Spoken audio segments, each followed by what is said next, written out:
what is up, girlies? This is Crystalie, and welcome back to another Love and New Space video, where today we're going to be continuing Tears of Romirro. I haven't done the chapter 3 yet, so I mean I've done it, but like halfway through because I couldn't really do the whole thing. So yeah, okay.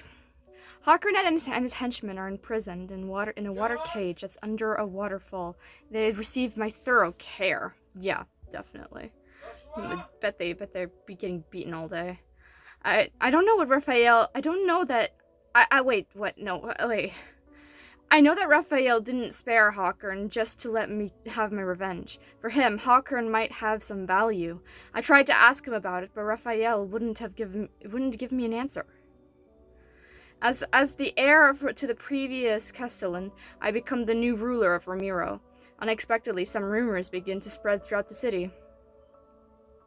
The Sea God's bride awakened him. Now he carries out her orders without question. If she can command the Sea God to calm the storm during the eclipse, then surely she can command him to drown Romirro. She put 12 venomous sea snakes in the water prison. They drink the former Castellan's blood every day, and the water below Mosen Waterfall is now a bright red. I pay no attention to their gossip. After all, I have no interest in ruling a country that once abandoned me. What matters is that I must fall in love with Raphael. Pretty hilarious how the goal goes to, like, I must survive, I must fall in love. And for some reason, that's the hardest thing ever for her. Like, what? I mean, yeah, falling in love is pretty hard. Oh, I forgot. I put it in Japanese. Ah! Hi, sorry. Hello, Homura. I need to change it back to, English. Wait, no, not Korean. Where is English? Ah, there it is. Good. I'm gonna go back to where I was before when I ended the video earlier. During the day. Oh. You forgot about the scale already? At the very least, it's not a token of hatred. Yeah. The necklace is put around my neck, and the seashell is like a crystalline mark over my heart. Keep it safe. It's a piece of my heart. No. It will let me know where you are and what you're doing.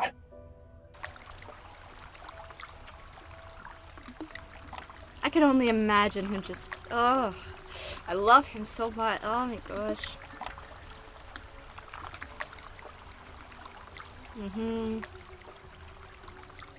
Yeah, I read this already.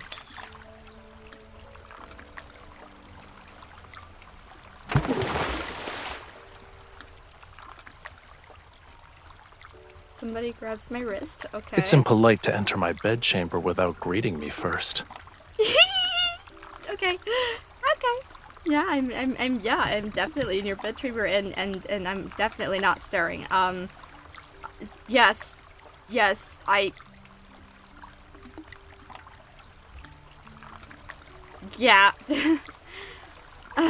I supervised the renovation of this temple when I was 15. If anything, this place should be mine. You are correct. I shouldn't have stopped you. Oh. Tries to drag me into the water, and the churning currents instantly transform into ferocious beasts and... Okay.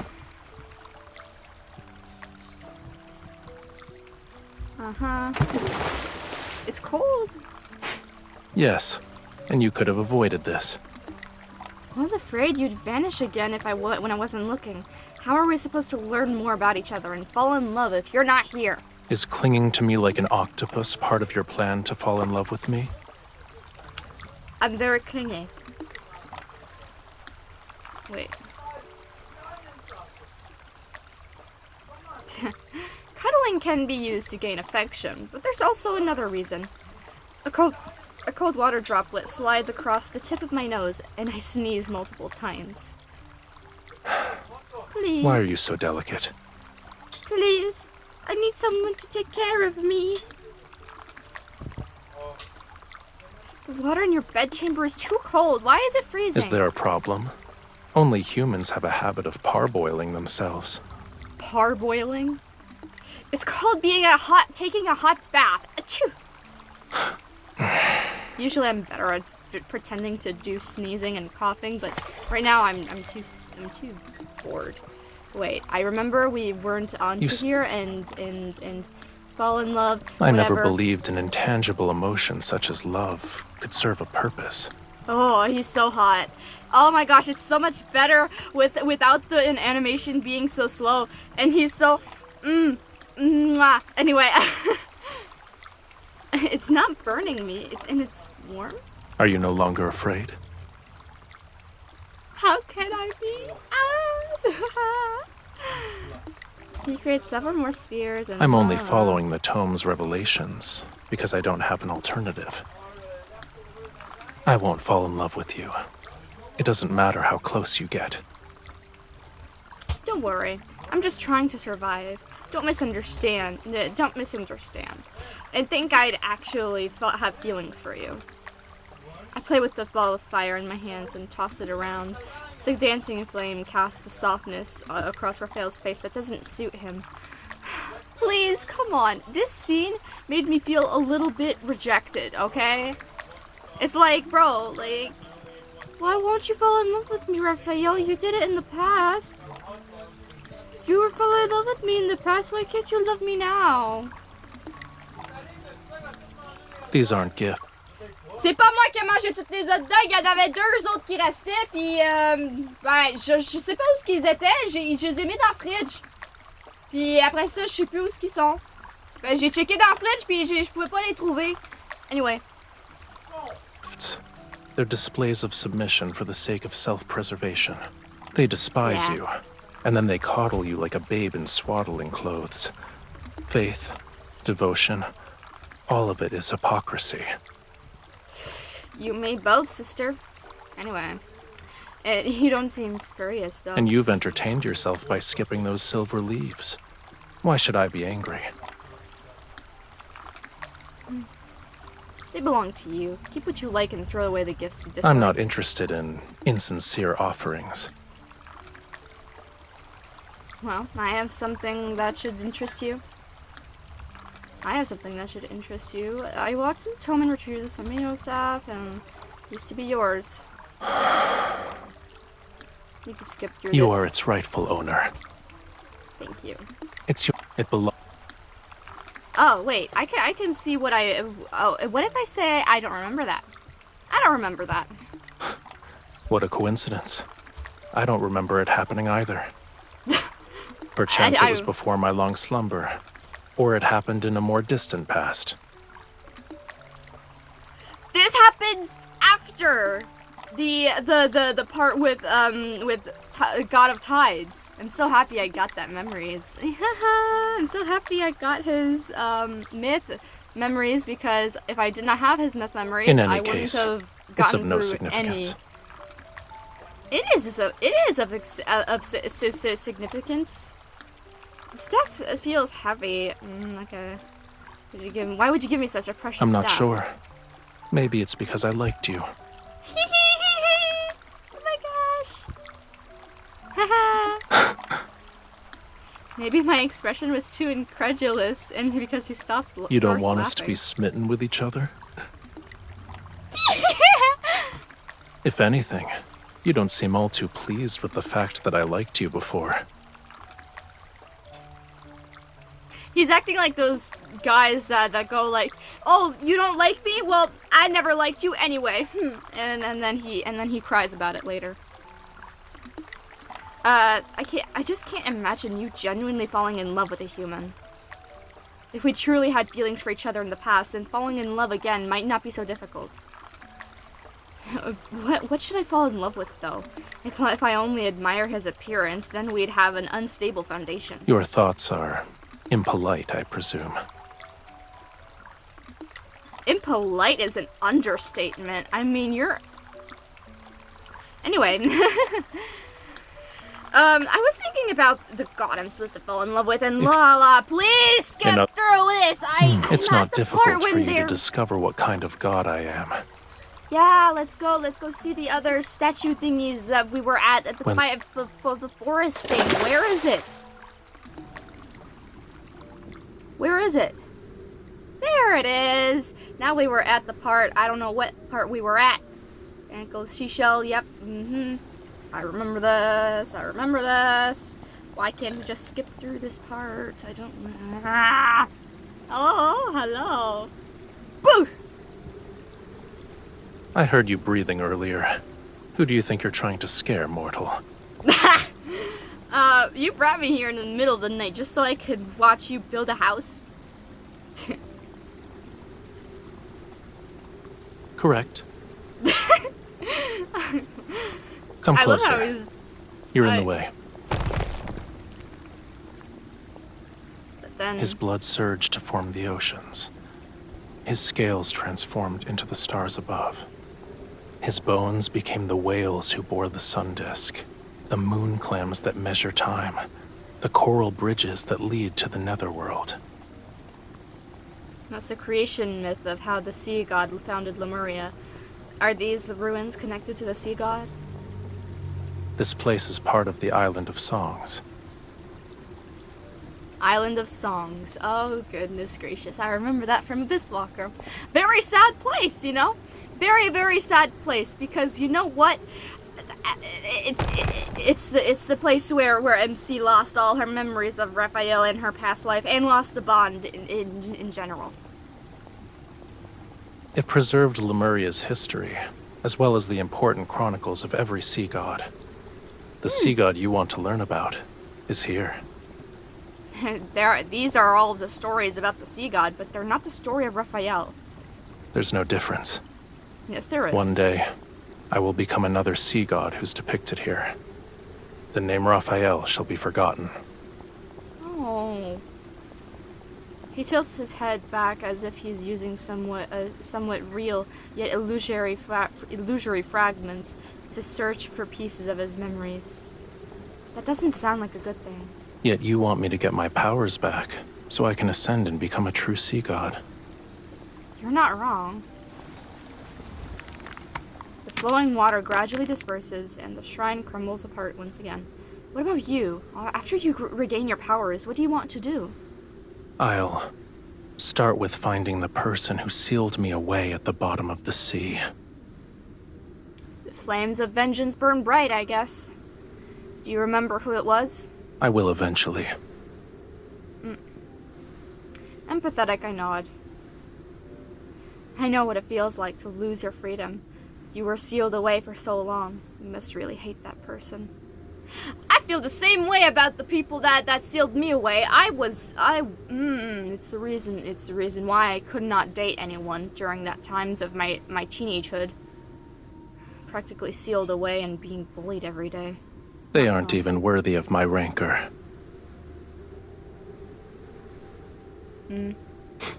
However, I won't let them go unpunished.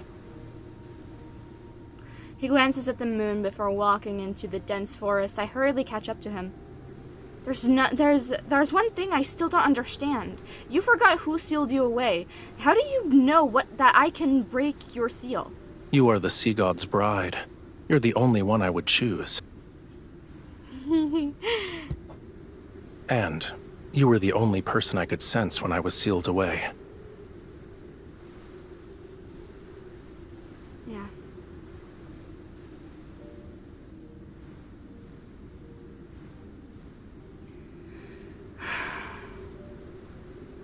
It was ironic.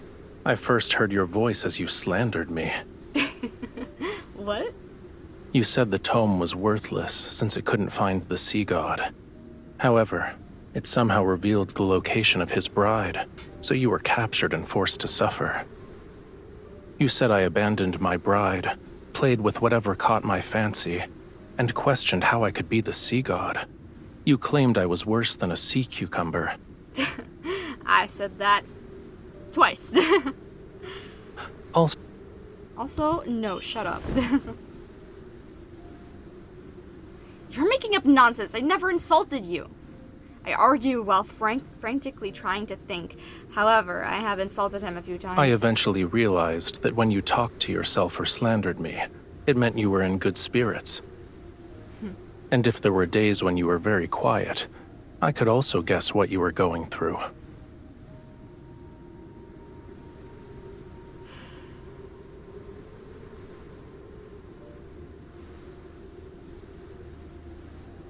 You really like watching people in secret, huh?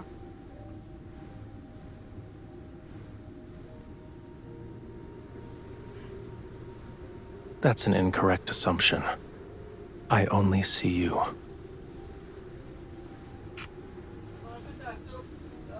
Love it. I love him so much. Oh, this is where I stopped, I think. We had wandered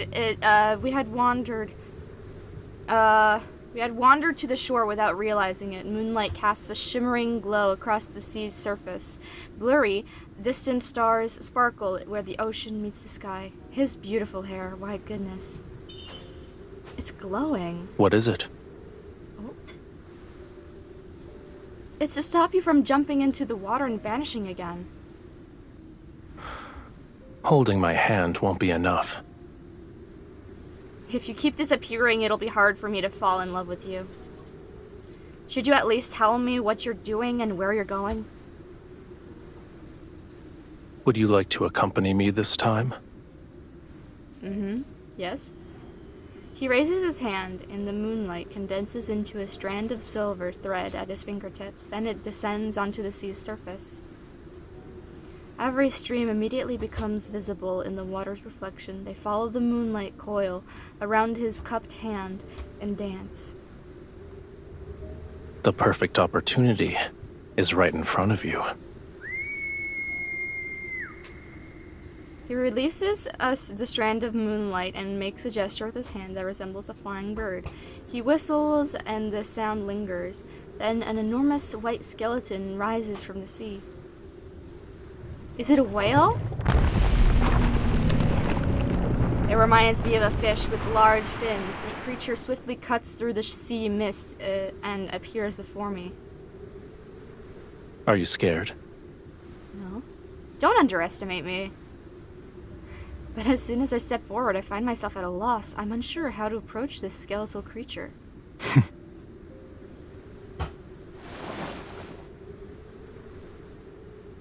I feel a sense of weightlessness as Raphael places me directly on the creature's back. His legs then transform into a tail, and he swims into the ocean. Hold on tight. Should you fall, I won't save you again. Ah, you bastard.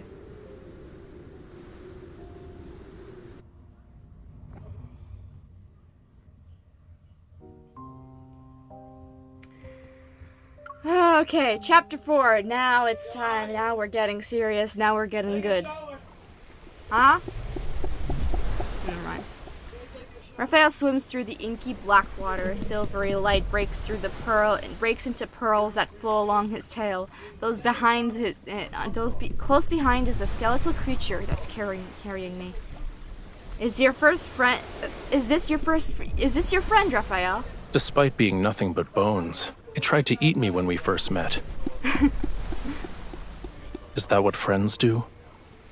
Well, I'd say it's more of a hungry friend, As if it understood what I said, it suddenly whips its tail and it attempts to throw me off.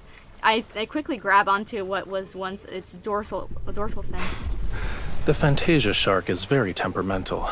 I advise you not to provoke it. If you throw caution to the wind, it'll reduce you to a pile of bones with just a few bites.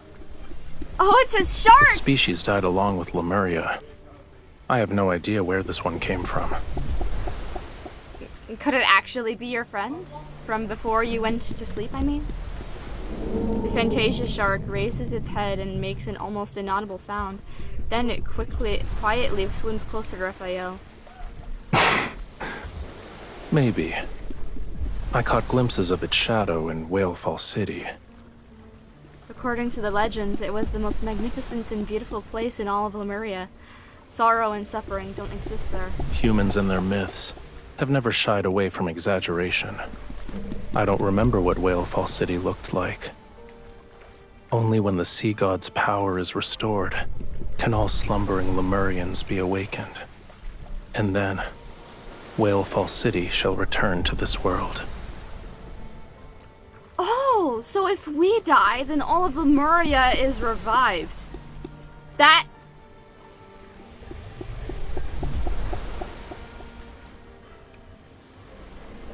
puts even more things at stake when you think about it, right?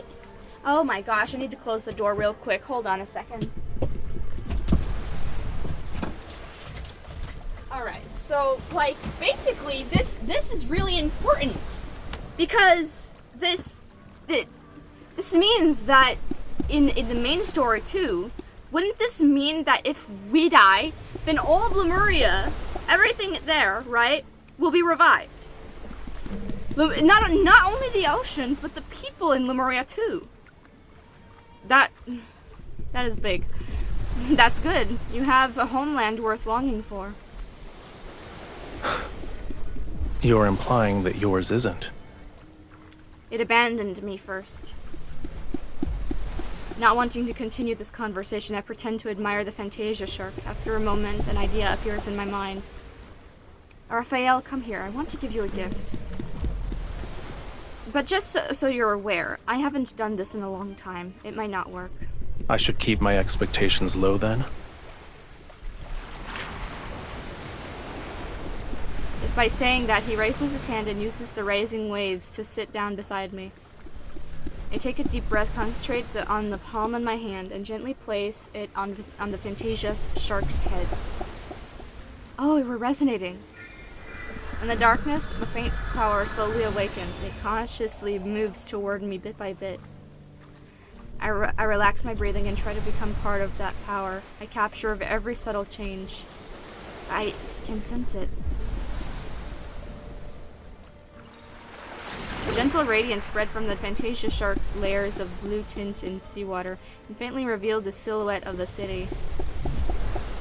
While indistinct, its beautiful and magnificent form is still visible.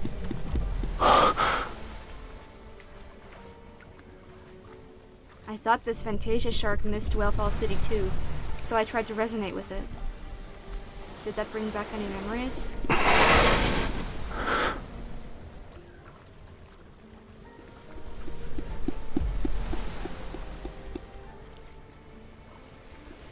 Raphael doesn't say a word until the water turns black once more. I'm forced to break this strange silence. I didn't expect it to work. I haven't resonated in a long time. And I only used it to help others find lost crabs and turtles. Thank you. What? What? You helped me see Whalefall City. I'm expressing my gratitude. You're welcome? The moon has disappeared as sea fog descends with the heavy clouds. They engulf our surroundings. As the fog grows thicker, my doubts continue to take root in the depths of my heart. You still haven't told me where we're going, Raphael. We'll arrive at our destination once the fog clears. But just as I was about to press for more details, I suddenly feel like my mind is being enshrouded by fog. My consciousness becomes heavy. Something's wrong with this fog. The fog is as it should be. All you need to do is close your eyes and get some rest while you can.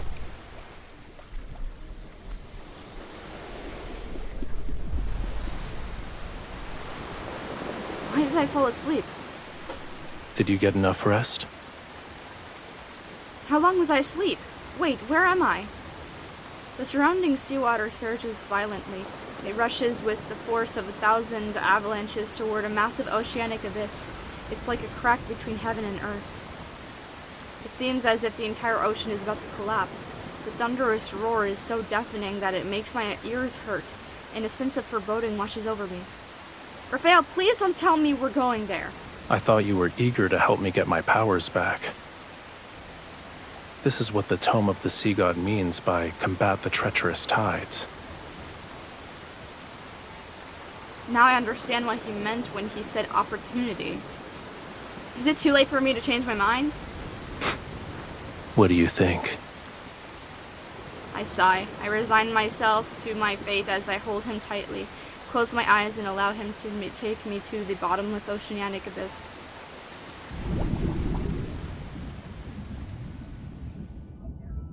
As my dizziness subsides, I can still hear the massive waves crashing above us. Everything around me is still enshrouded in darkness. My survival instincts make me grip Raphael's shoulders tightly. Is it over? It's only the beginning. Fuck you.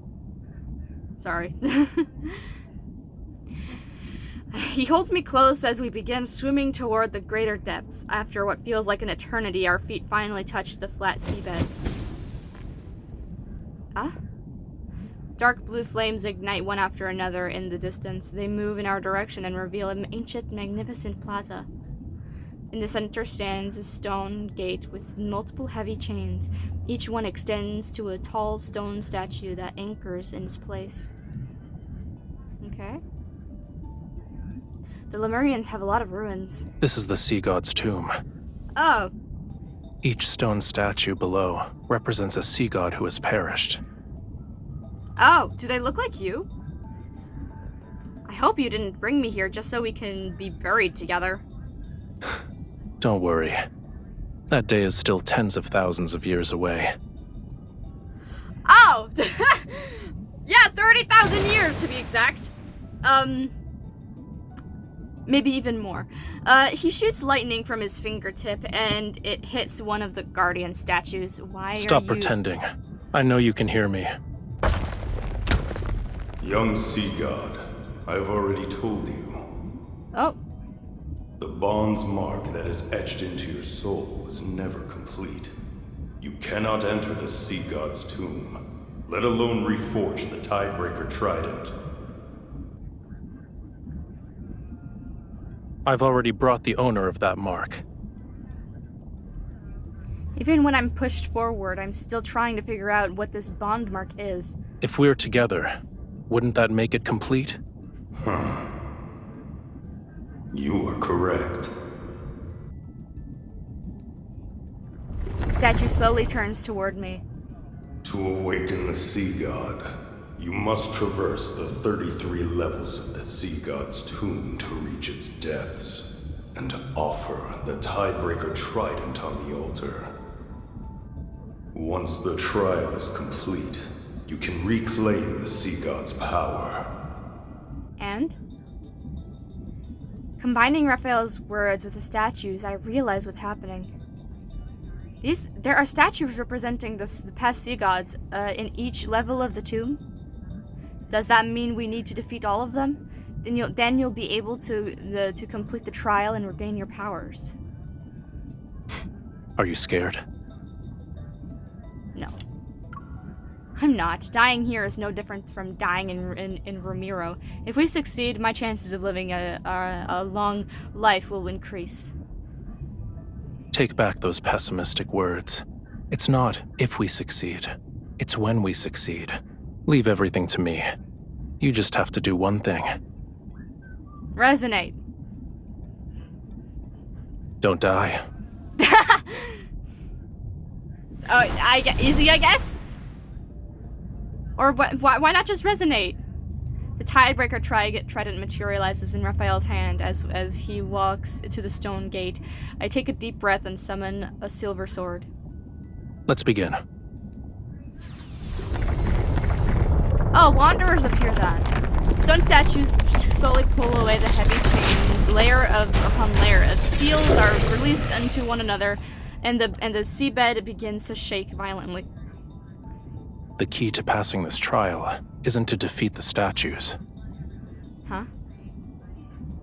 He suddenly pulls me close, lowers his voice, and enigmatic mirth flickers in the depths of his gaze. It's related to reaching the altar. As soon as a gap appears in the stone gate, Raphael swings his trident and creates a maelstrom. It sweeps us up and propels us through the entrance. Lightning flashes and sparks fly as he shoots into the first level like an arrow released from a bow. Meanwhile, the sea god statue is slowly emerging from an enormous stone niche. Young sea god. Lightning strikes and catches the statue off guard. It's knocked back into the stone niche. Raphael doesn't linger. He rides a current into the second level and unleashes another lightning bolt without hesitation. Chaos surrounds us as unprecedented scorching heat radiates from Raphael's body, yet his gaze remains exceptionally sharp and composed.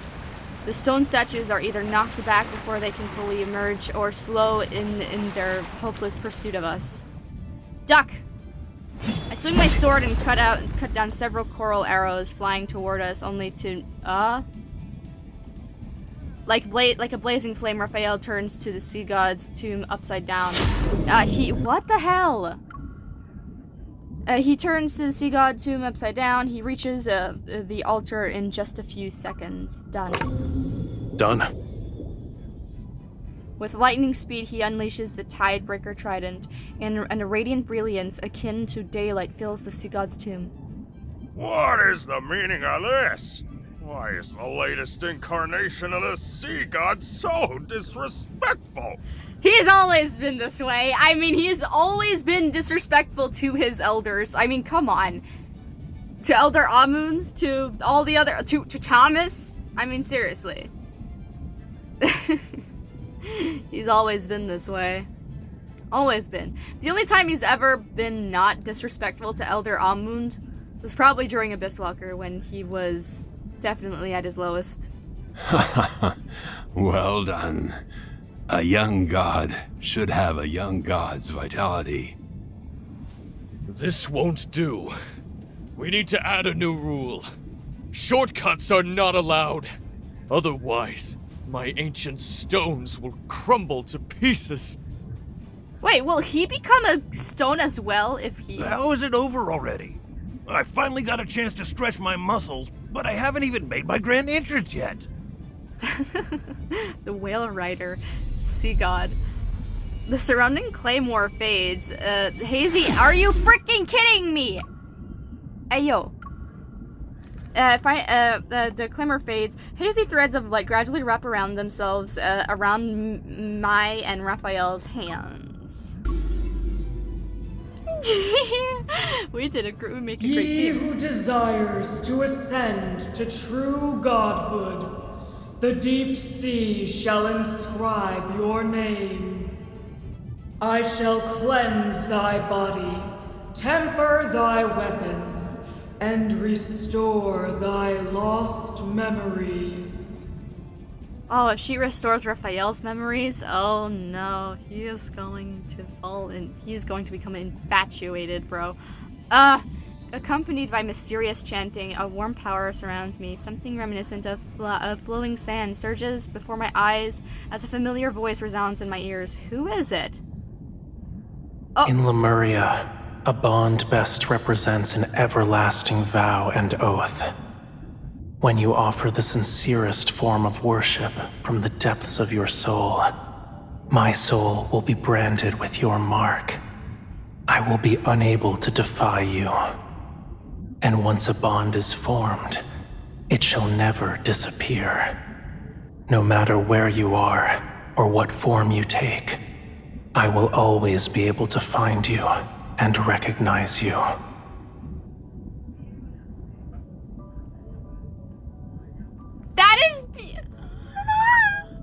That is to remember. It's Raphael's voice. Unconsciously, I reach out my hand to touch a face that is familiar yet somehow not. His face will still shine with the beauty of dawn's glow. However, his smile is more carefree and unrestrained, and as bright as the clearest seawater. But in the next moment, the warmth in his eyes gradually fades as his body sinks back into the black seawater. Only the mark below his collarbone faintly glows.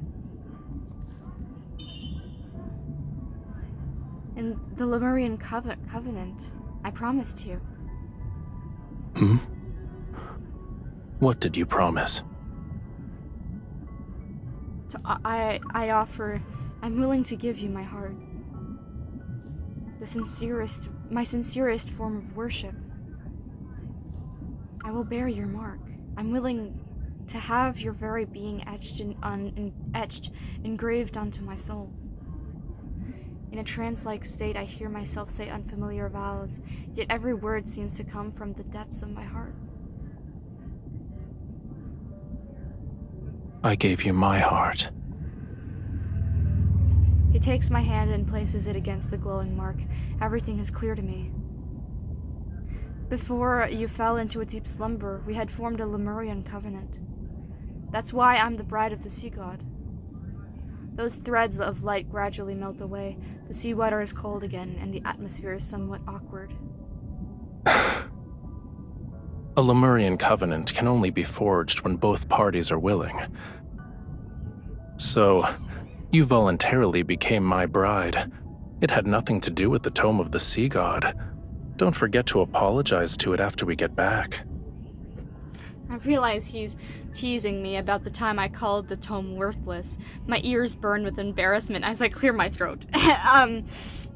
You must have recognized our bond a long time ago, but just didn't tell me. It only represents the past, and now it means nothing to us.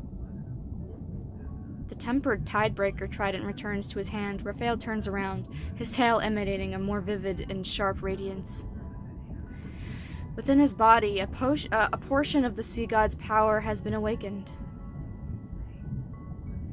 You're embarrassed. You don't want to expose your weakness. Are we talking about Raphael or us? Because he doesn't want to expose his weakness, definitely. He only wants to be strong. He doesn't want anyone to see any form of weakness. He's just always wearing a mask wherever he goes. Oh, I know. Our bond means I can command you. You don't want to expose this weakness, do you?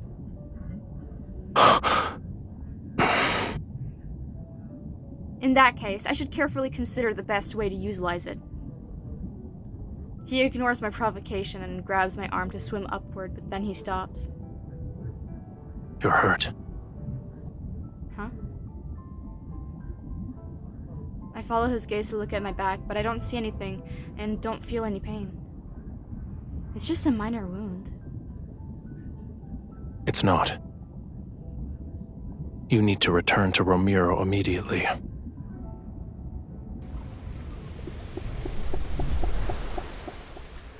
Raphael brings me back to the surface, and the Fantasia shark carries us to Romirro. Loosen your clothes. I need to treat your wound immediately. Is that bad? It doesn't hurt. Raphael holds my shoulder with one hand and places his other hand on the back of my neck. Warm power emanates from his palms. Ah! It hurts! A pain from deep within my bones erupts and heads straight to my heart. It's so intense that I almost fall into the sea. Turning my head, I finally see the wound, but it's not a bloody gash. It resembles a strange floral pattern. It's not working. Stop! You're making the pain worse!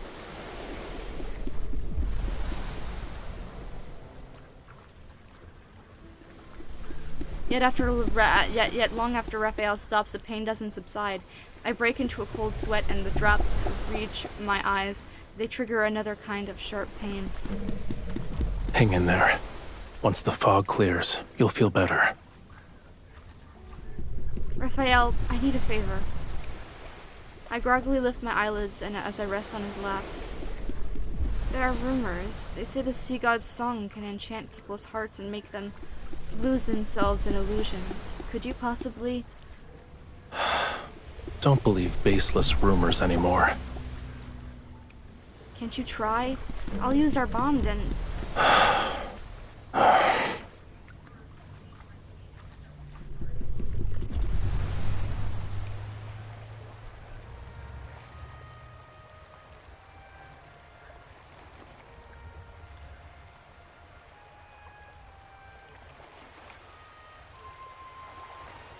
No, do not play that song.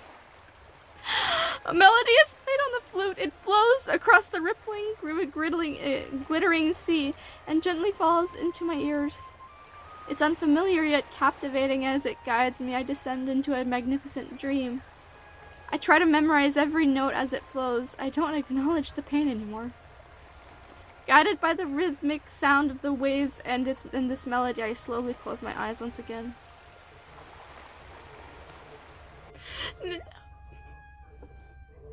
If I listen to this song, I will cry! I don't know why. Every time I listen to this song, I end up crying because of the 4-star memory that of a Fragrant Dream. I wanted to make an animatic of that, but I failed miserably. Because I had no idea that the 2 little fish that were swimming next to us were actually Lemurians, and I did like an animation, whatever, and it did not work. Did not work out. I actually did another type of 4-star memory. It was dangerously close, I think, or something like that. After returning to Romirro, Raphael immediately confines me to the temple. He requests that I don't go outside until my wound is fully healed. Although I don't understand why he's being excessively cautious, he stays in Romirro. It's a pleasant surprise. However, the wound on my back often makes me disoriented. Sometimes I can hear faint crackling sounds deep within my spine. It's as if there are fish nibbling on coral. Maybe a more apt description would be how it felt similar to seawater washing over new scales. At other times, I'm fully conscious yet somehow unable to open my eyes. However, there is one thing I remember clearly. Whenever I curl up into a ball because of the shearing pain, the sound of a flute drifts into my ears and numbs my suffering. And soon after, I drift back into a soft, peaceful sleep. While we were away from Romirro, something rather significant happened. Hawkern, the former Castellan, had escaped from the water prison.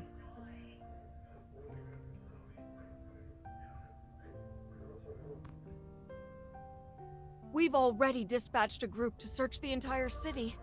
As soon as they find something, I'll make a report. Ouch. Peya, the lady in waiting, immediately falls silent outside the curtain. I held back a gasp and turned to glance at Raphael. He's applying medicine to my body. Since he heard about Hawkern's escape, he has remained unfazed. There's not even a trace of anger or displeasure on his face.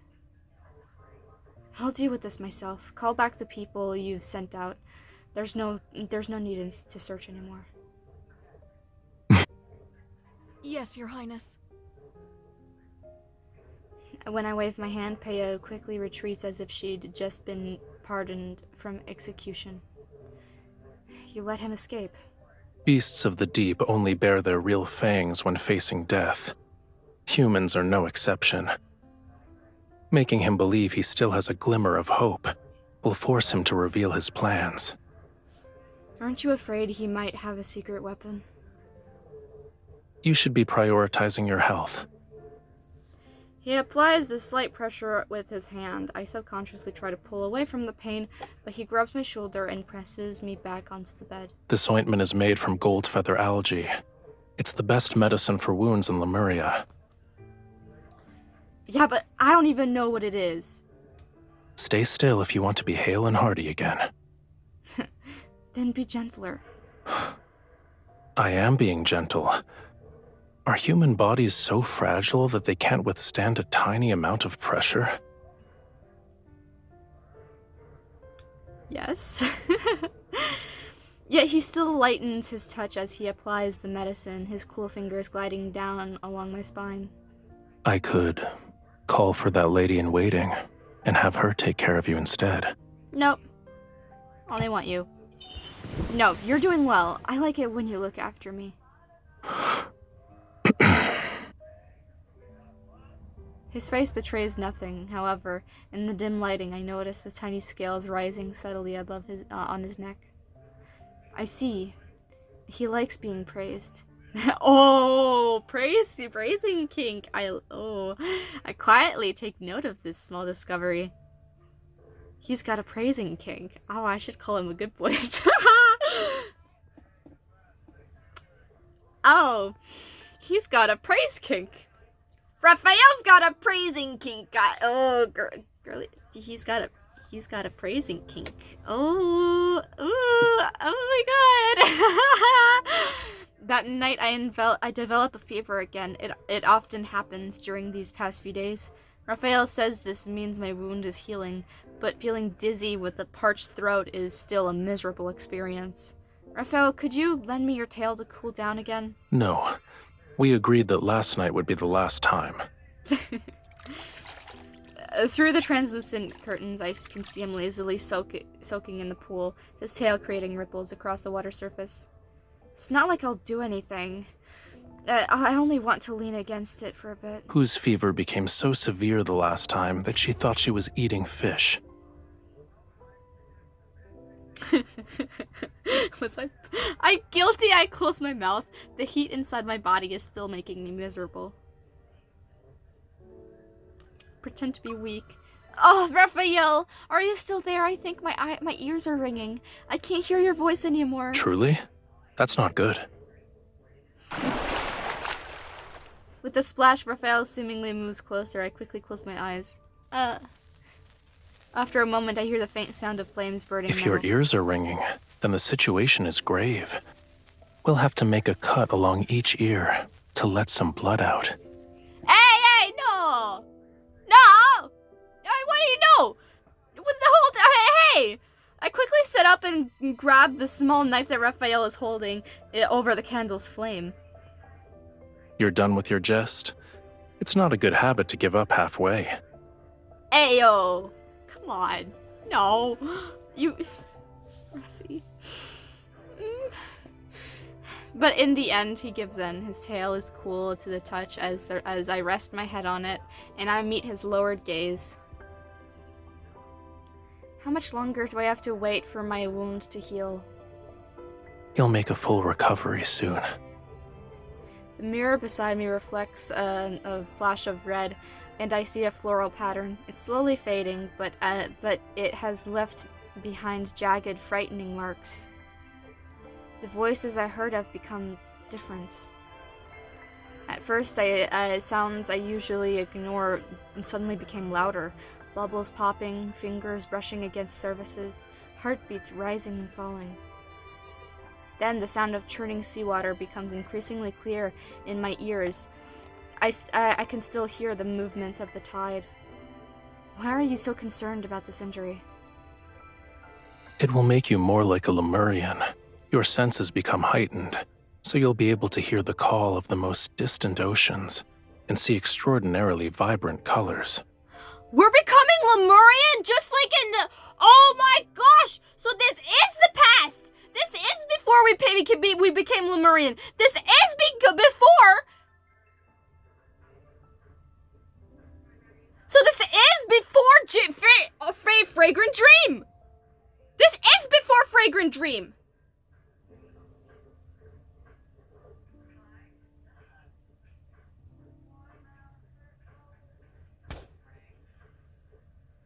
This is before Fragrant Dream! Oh my gosh! Oh my gosh! He absent-mindedly runs his fingers through my hair. But you are a human. You'll become an outcast on land. Then you'll be unable to hear any sounds unless they're in the ocean. You won't see any colors unless they belong to the sea. Your legs will become too weak to walk on land, and you'll suffer. Seawater will flood your mouth and nose and rise in your throat. In the end, you'll drown on dry land. It doesn't look like you're afraid. Because you'll keep me alive. You will, yes? He laughs softly, feels my forehead, and then picks up a cup of water. He helps me drink it. If you try to make excuses again tomorrow, there's no guarantee.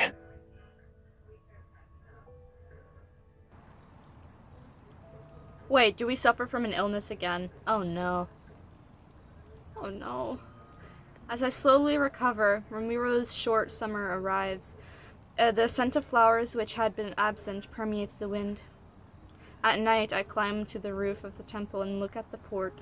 The people are setting up tall platforms for bonfires. Perhaps they're preparing for the sea's greatest festival once again, centuries later, to express their reverence to the sea god. It was once Romirro's grandest festival. People would thank the sea god and pray for his blessings and protection. I already know that Raphael has no interest in a frivolous festival.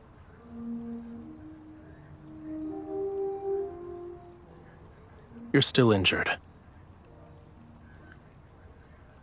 I know, so I didn't leave the temple. I pat to a spot beside me and invite him to sit down, and I return my attention to the conch shell in my hand. It sounds terrible. He twirls a flute in his hands and unceremoniously taps the top of my head with it. That's not how you play it. How do you play If the it? conch shell could express emotion, it would have already died of embarrassment. Then teach me how to play it properly. I like that song. Why? It might be because whenever I hear you play it, all my pain disappears. Just as no one dares to approach the temple without a good reason, no one dares to go near the tower that once imprisoned me. I thought escaping from the tower would make me feel better, but I guess not. Your cage isn't in that tower. You can't leave the temple or the tower. You're afraid of losing the freedom to go where you please. Once your wound heals, nothing will be able to restrain you. The conch shell is taken from my hand as Raphael brings it to his lips. He's testing it out. Listen carefully if you want to learn.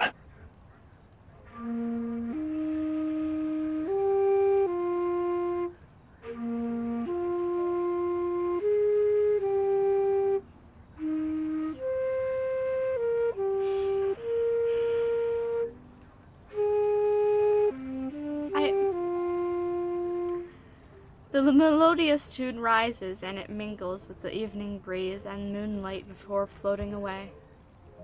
Lean in. Ah. I lean against Raphael's shoulder and let the vibrations from his chest seep into my bones as he plays. Let me see. As he plays something in the depths of my heart trembles. This island, this entire region, shouldn't be unconquerable obstacles in your search for freedom. No matter how many identities Romirro's people bestow upon you, you aren't obligated to fulfill them. You need to be willing to accept those roles.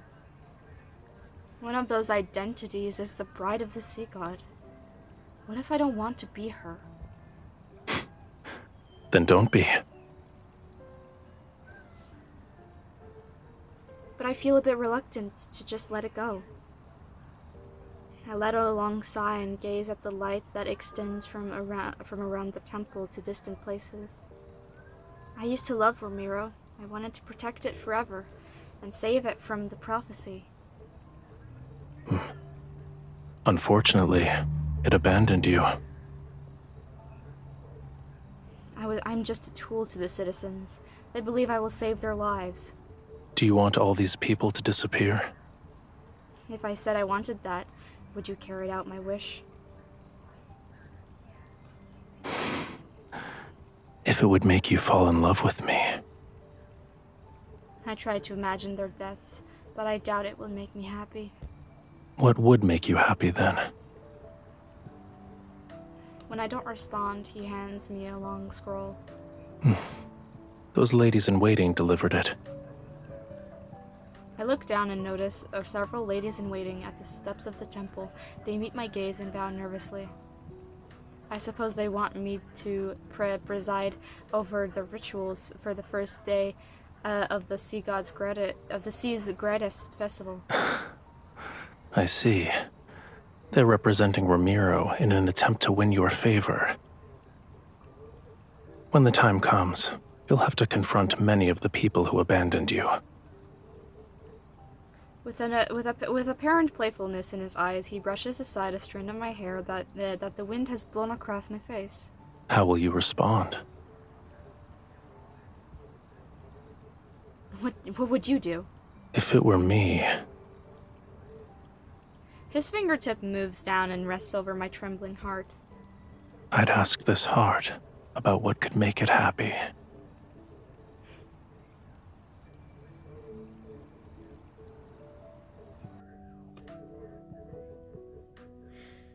Yeah, that's not giving us much information now, is it? Oh no. I'm guessing that's gonna be the happiest point of our lives.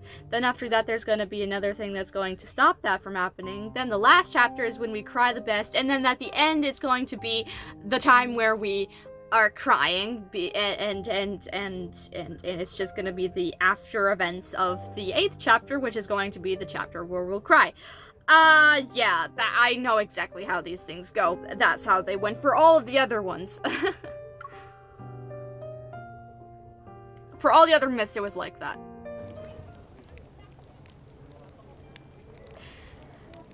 Oh, no! When you hear that music, you know something's cute is going to happen.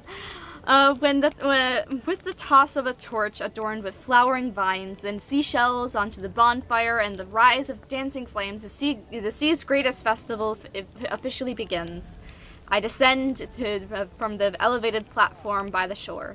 Give the Samaneo staff to Veri for safekeeping, and then remove the heavy crown from my head. Thank you, Your Highness. No need. In the end, I agreed to preside over the ritual for the sea gods for the sea greatest festival. The reason is simple. Because the sea god was forgotten and hated for centuries, I'm the only one who still knows how to perform the ceremony. Of course, this ritual respected the sea god's opinion. So many of the complicated, extravagant elements were eliminated. Why did you think the sea god would enjoy a dance that looks like crabs are fighting? It's better to save your energy and make more fried shrimp cakes instead. These are actually delicious. It's an ancient dance that was passed down for generations. It's supposed to display the sea god's majesty. Actually, you have a point. It does look like crabs fighting. He only cares about the cakes. I appreciate him for that, because I would also appreciate the cakes, because I want some cakes too. Actually, right now I'm really craving some sugar, but it's okay. It's fine. I'm going to eat later. As I walk into the resting area surrounded by curtains, Raphael examines a pile of crates filled with offerings as if they've formed a small mountain. Because he said the fried shrimp cakes of the city's eastern district were delicious, people rushed to replace their offerings with fried shrimp cakes. Why don't you make more special requests? You could ask for their assistance when you dive into the deep for pearls. I suspect the pearls of the Tome of the Sea God mentioned refer to something else, though. Aren't fried shrimp cakes special? Yeah. Food in the sea is too soft. Nothing has a unique texture such as this. I like textures in food as well. Like there are some textures that I really like things that are crunchy. I do not like things that are too mushy though. Some things that are too mushy is just nah. But you know, it's like textures in food. There's things that I hate in texture, like for example mushrooms and bell peppers. Bell peppers, I hate the texture, I hate the taste, I hate the smell, I hate everything about bell peppers. But for mushrooms, I do kind of like mushroom soup, but that's because it's mixed with cream and everything, so it makes it taste a little different. But then, like, there's... Wait, no, I'm starting to ramble. He breaks off a small piece, puts it in my mouth, and then he tosses upward a bubble filled with water to wash his hands. What? As for the pearls, it can't be completed in a day or two. You also don't have to scour the entire sea for oysters. What you need to do now is... My fingertip lifts, his fingertip lifts my necklace. His eyes reveal that he's saying, apply medicine. I loosen my collar and sit off to the side. When I think about how this wound is almost fully healed, I feel a tinge of sadness. During the ceremony, I realized for the first time that the sea wasn't completely black. The sound of waves drift leisurely from beyond the curtains and embraces my ears with a gentleness I never thought was possible. I also never imagined that fragments of rainbow-colored light shimmered beneath the dark-colored waves and among towering white crests. Don't say that. Once your wound heals, you'll have plenty of ways to see it again. Alright, Raphael, you're getting better at taking care of people. You won't hurt me anymore. You don't hurt If me I anymore. couldn't do this simple task well at this point, wouldn't the sea god's divinity be tarnished? However, should you miss that pain, I can help you experience it again. No. Shut. Hey, yo. No, that won't be necessary. Stop. Your Highness, someone has brought a prayer flower basket. Oh, no. Very, who just lifted the curtain to enter, pauses. Her gift shifts from Raphael's hand to my shoulder. Then she speaks as if she did not see anything. It's for you and the sea god. Why does this remind me of gem affection? Oh, holy shit, this is embarrassing. Of course, you can leave it here. Yes, Your Highness. After Fairy leaves, I pull my clothes back up and silently glare at Raphael. I bet new rumors about us will be circulating around the city tomorrow. Such as? It's hard to say. Perhaps they'll mention the sea god's bride and broad daylight doing. Oh wait, that's not right. The people shall speak of her doing this and that with the sea god in the dark hours of the night. What exactly is this and that? I don't understand. You know exactly what you'd say, Raphael. You're not. Wait, you might actually be that innocent. No, pretend I said nothing. What does this basket of... Wait. The prayer flower basket floats into Raphael's hands. He lifts the red, blue, and silver ribbon. Then he fiddles with the seashells inside the basket. Okay. seashells represent? It's one of the traditions of the sea's greatest festival. Every household prepares a flower basket filled with seashells to exchange with others. It's the more beautiful seashells, the more beautiful the seashells, the more beautiful the blessings they represent. That's how one can convey well wishes to someone. But why would anyone want to exchange seashells with me? I took that thought away and pretend to not be interested, and I take the flower basket.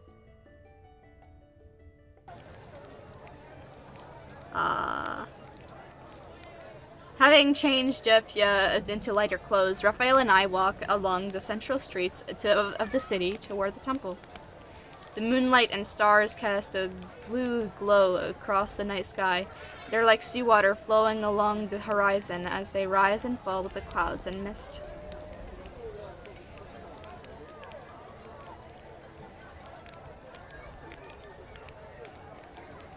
That's a good tambourin. Anyway, these are crispy fish. I like this music. Anyways, I'm getting distracted. They're delicious too and crunchy. They're slightly bland. I like it.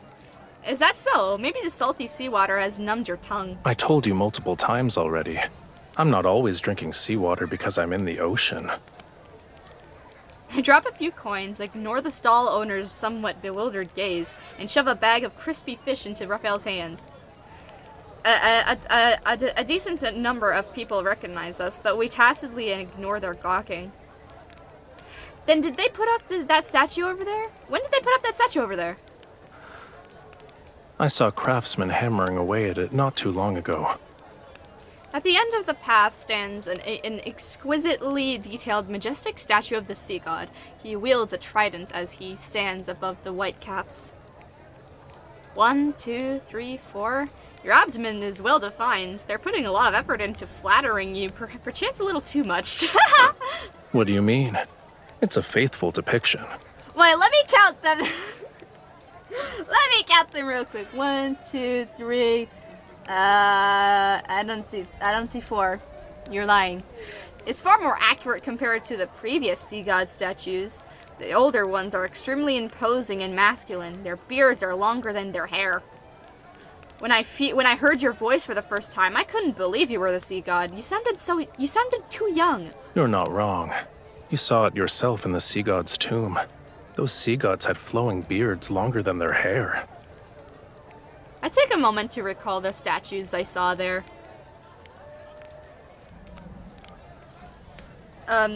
You're still the most handsome one. You have my thanks. Yeah. He he raises his hand slightly, and the seashells. I like this music. Okay. A place near the base of the statue shimmer with a crystalline light. It's akin to a silent response from a god. Seeing my questioning look, he smiles. I still believe humanity's faith is fragile. The slightest touch can shatter it. However, the meaning of festivals is equally important, whether they are here or where Whalefall City used to stand. Just for today, I can let them be happy for a bit. It's not difficult.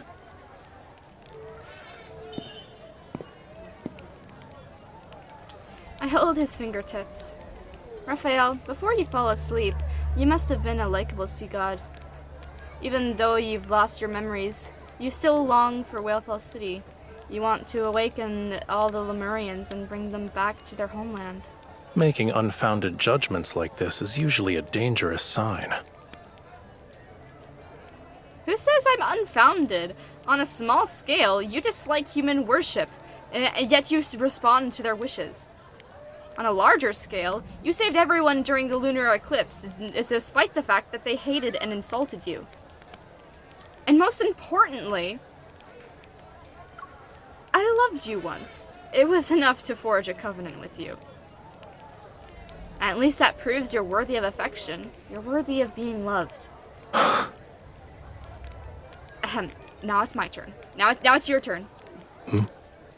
What? I gave you plenty of compliments. Isn't it your turn to compliment me now? Your eyes are bright. Your hair is soft. And you remind me of a proud little crab when you smile. When you're angry, you're like a prickly sea urchin. Why do you... This... Do not remind me of the 4-star memory. Holy shit. No. That hits too close. You said, okay. Does the last part count as a compliment? Of course. Why? If you lived at the bottom of the sea for thousands or tens of thousands of years, you would know how precious it is to see even a sliver of vibrant color. I open my mouth, but I'm unable to find the right words. The basket in my hand sways slightly. I lower my head and see a little girl slipping a pink seashell into my basket while taking another one. Oh, it's a pink seashell. Oh, that's so cute. After we make eye contact, she immediately scurries back to her mother, who's the stall owner selling crispy fish. The stall owner struggles with how she should respond. Then she gives me a forced smile. See? The people here like you too. That's not it. It's... Whether it's belated guilt, cautious appeasement, or even more complex emotions that are impossible to articulate, I can't say. I haven't done anything to deserve their affection. It's because you're you. His hand covers mine, and it moves past the tricolor ribbon on the basket to his fingers, so his fingers can intertwine with mine. All endearing words suit you perfectly.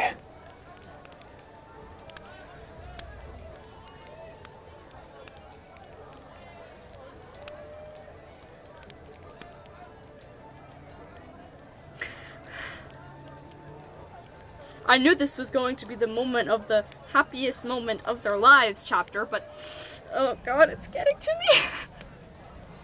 Oh no, it's getting to me, isn't it? Oh god, I'm gonna cry.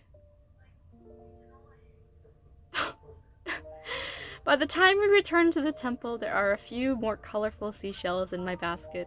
It's not a lot, however. I hang it by the windowsill, and I see Raphael is about to approach the pool. I quickly run over to stop him. Wait, there's still something we need to do. Kiss me. Nah. Oh wait. I take out the floral liquor I had Very prepare and pour it into a silver chalice. We celebrated with everyone else. Now it's time for our private celebration. The sea's greatest festival is also for lovers. People collect elderflowers during the spring and use them to brew a liquor. You're supposed to give it to your beloved on this day. Does this contain your entire Springs collection? I bought it. I was still locked up in the tower in spring. It's all right. I don't mind. Okay. Raphael picks up the glass and clinks it with mine. The floral liquor is sweet and pure. Oh, something sweet. So, yum. I like sweetness. After drinking it in one go, I refill both glasses. Now that it's just the two of us, is there anything you want to say to the sea god? To me? To you? Huh? During the ceremony, your chants were filled with other people's words to the sea god. They were not your own. Don't you want to tell me something? Maybe I can make a wish come true.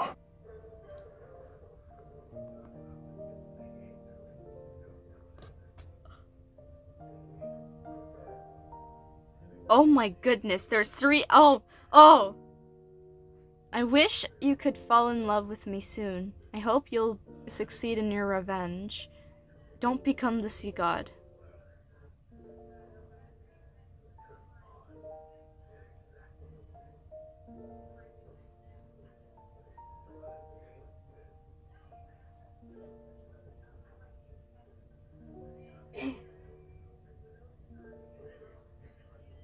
That's the. Oh my goodness.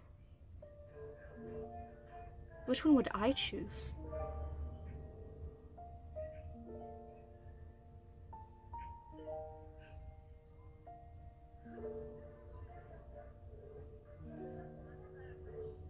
You know what? I love him for him. I don't like him just because he's the sea god.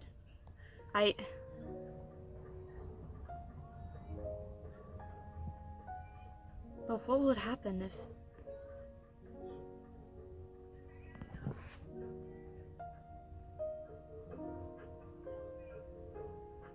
This is... Oh.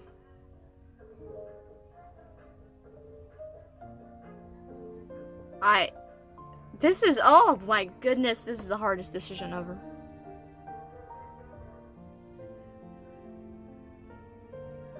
Oof.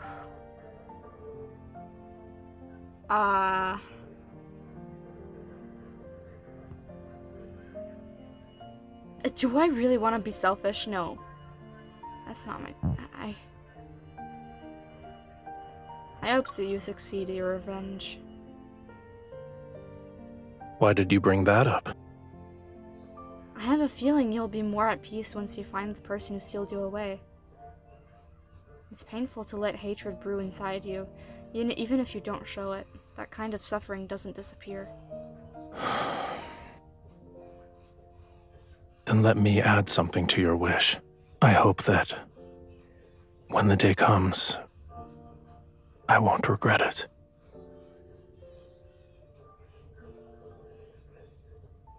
As our glasses clink and the floral liquor slowly disappears, Raphael suddenly holds out his hand to me. You told me that during the Sea's Gratis Festival, humans exchange seashells to give blessings to each other. I've already given you a seashell. Shouldn't you give me something in return? I touch the seashell necklace around my neck. I rack my brain for what feels like ages. Ayo! No, stop it, stop it. I rack my brain for what feels like ages, yet I can't think of anything that would be of equal value. I slip a pearl ring off my finger. I've worn this since I was a child. It's not the pearl that the Tome of the Sea God told you to find, but...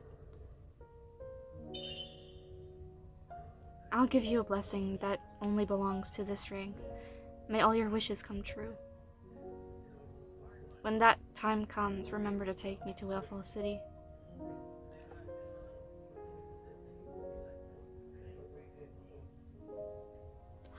Oh god. I heard that rings are often gifts that symbolize romantic devotion in the world of humans. Does this mean you've fallen in love with me?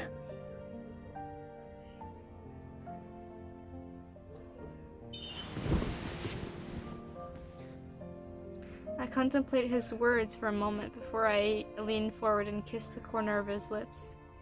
What do you think? I think I need some more convincing proof.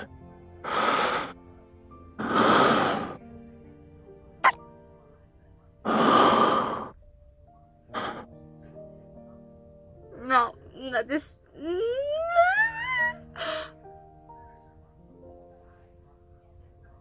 That night, the sound of waves draw closer.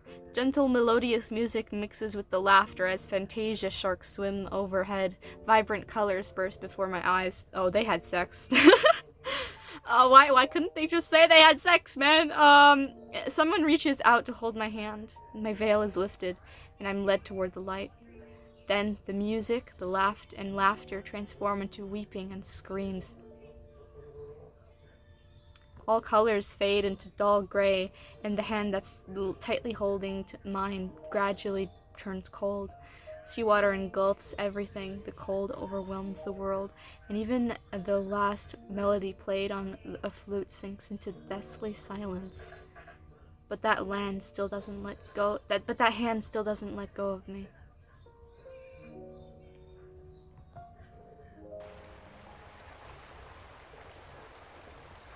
When the sun rises, come to the beach. I'll take you somewhere special. On the last day of the sea's greatest festival, I wake up and find a note Raphael left beside my window. Rosy daylight spreads across the horizon and paints the sky in distinctly warm colors. Yet the wind carries an unusual chill.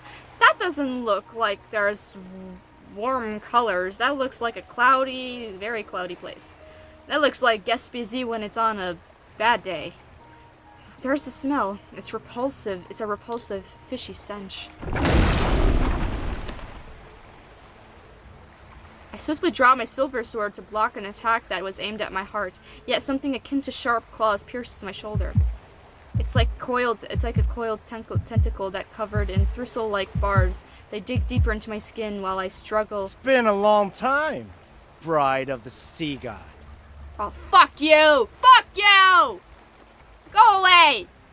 So that's where you went, Hawkern. Still maintaining my sanctimonious facade, he emerges from the darkness. Behind him, several grotesque elongated shadows stretch onward. You were waiting for me. Your trap is too obvious. The toxin from the barb seep into my blood. My body becomes numb, and I doubt I'll die from it. Too bad. The sea god deceived you with a few empty words. You're still under his spell. We had sex, of course I'm under his spell, fucking bastard. Do you actually believe he'll save you? Yes. He'll only lead you to your death for his own selfish desires. I don't think they are selfish. I think they are very selfless. His eyes gleam with malicious intent. As my consciousness begins to fade, traces of light are gradually devoured by darkness. Don't resist. Now then, follow me. Everything I've done is for Romirro. I want to prevent it from following the same doomed path as the Muria. He doesn't sound like... I still think his voice doesn't match his face. It's a little weird, I would say. I don't really like it. It's like, it's annoying to hear. Like, it's like he doesn't know how to speak. Doomed as Lemuria. Like, what the hell? Oh no, the pain in my shoulder wakes me. As I open my eyes, I find myself in a cage I know all too well. My hands and feet have been shackled. Finally, you're dying! Sensing my putrid fishy smell, I see a massive grotesque shadow on the wall. It's accompanied by the sounds of something vicious being torn and peeled apart. I suddenly recall the spell he cast on me, the one he used to control me.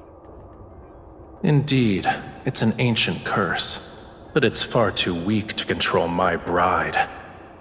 These magics can't be wielded by humans. Tell me where you found it.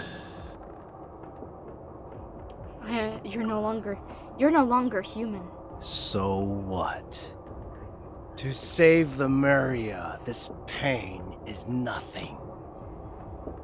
The shadow on the wall suddenly contracts. A moment passes, and it slowly returns to humanoid form. With so many sea monsters parasitizing your body, aren't you afraid they'll eventually devour you? You'll be turned into a real monster. The human body is too fragile. It's incapable of helping me in my quest to revive Lemuria.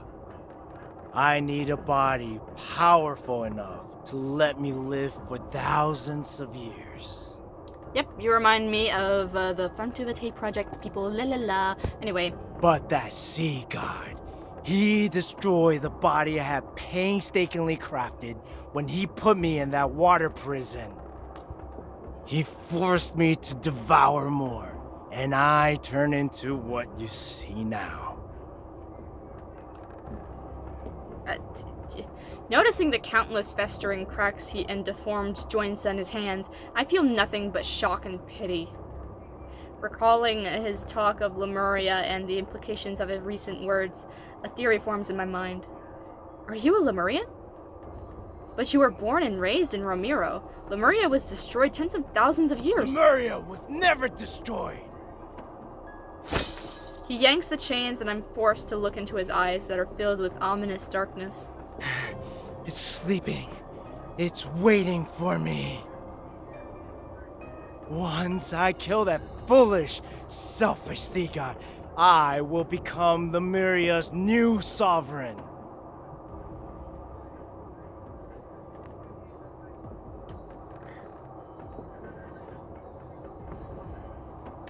I shall resurrect Lemuria, the only civilization that's glorious enough to rule this world!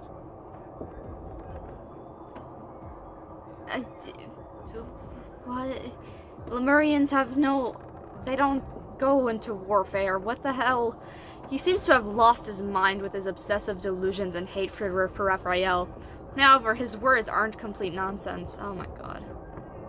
Provoke him or test him? That's literally the same thing! No, I want to test him. I want to know him. Do you want to return to Lemuria? It's the most beautiful place in the world. And the homeland of all Lemurians. Yep. Don't you love your homeland? Wouldn't you want to save it? Nope. I'm not passionately enamored with Romirro. Despite my feelings, I pretend to nod and agree with him. Yep, definitely. I understand, but it doesn't give but this doesn't have anything to do with me. Why would you kidnap me to save Lemuria? Don't you remember? A tentacle tosses something at my feet. It's a small, fractured stone tablet. However, I recognize it instantly. The Tome of the Sea God? It's very similar to the one in the temple. The patterns and texts are almost identical. It's as if it was broken off from that larger stone tablet. You are the only human who can communicate with the Tome of the Sea God. Go on. Read.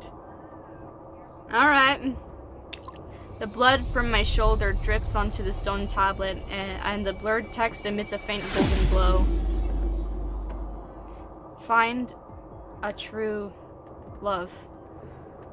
When blessed with true love's kiss, claim her heart by your own hand. A heart pure, flawless, and filled with love. Best offering can give to Oh my gosh, I remember this from the other,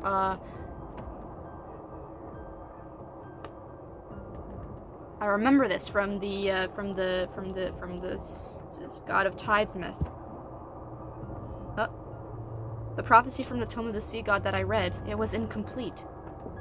Do you understand now? If the sea god wants to reclaim his power, he needs more than true love. True love is just a stepping stone to him. Hakon gives me a mocking gaze that's filled to the brim with contempt. Akin to how a starving person seeks food, ripping out your heart is the sea god's natural instinct.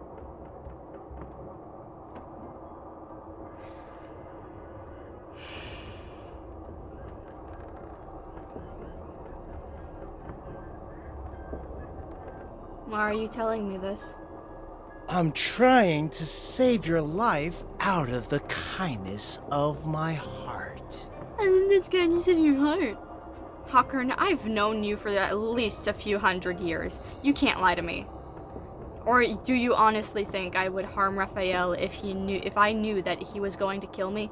You wouldn't? You believe that pitiful illusion you call love is enough to make the sea god give up on your heart? He gives up his heart to me. Should he recall what happened millions of years ago? Do you think he would still show you mercy? He's the one... Is he referring to what happened before Raphael fell asleep? Hakon pulls out a bottle covered in verdigris and unscrews the stopper. An eerie vapor drifts out. Why did I read his name as Raphael? Witness the events from the annals of Lemurian history. Ah, thank you! See how you and that sea god destroyed the Lemuria. Finally, we're getting answers! Oh my goodness. I hold my breath, but the eerie vapor seeps into my skin. In an instant, invading every fiber of my being. Within moments, dormant memories awake like magma, breaking through the frozen earth. It burns every blood vessel and nerve in me. It hurts!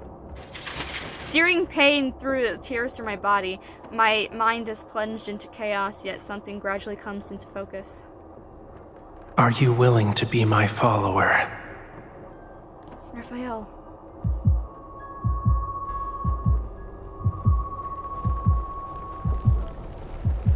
The massive circular chamber is as dim as twilight. The ground trembles as fractured stone cascade down. This is... My body suddenly pinned down. A sharp dagger is pressed against my chest, its tip drawing drops of blood. Raphael, no, that's not right. The Raphael before me is a brighter, more radiant young man. Yet the dark blue flames that burn in his eyes and his expression are unnaturally detached. In his hand, he tightly grips the sharp dagger. It's poised and ready to pierce my heart. I can't make a sound. I grab the handle of the dagger and use all my strength to fight against death itself. The trembling tip of the dagger freezes. Run. But the detached hostility returns to his eyes as blue and golden light radiates from his body. As my follower, you must offer your heart to me. A Lemurian bond holds great power, but it's also a chain. The sea god should have no weaknesses or constraints.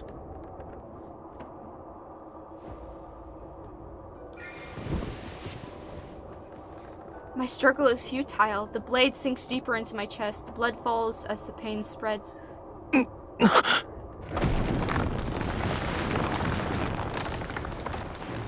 There's a loud crash and the restraint on my body loosens. Raphael leans against the wall that's far away from me. Pain has contorted his face. Inside the stone niche burns a gentle yet feeble flame. It's so weak that a breeze could extinguish it. Stay away from me. Those dark blue and golden lights still surround him. However, the blue flames in his eyes have been extinguished, or rather suppressed. You cannot stay here. Lemuria's flame requires the hearts of our followers to sustain it. This This is wrong. Should it continue, 'tis only a matter of time before I lose control and hurt you again. You must find a method that will allow it to burn forever. That shall be Lemuria's true path.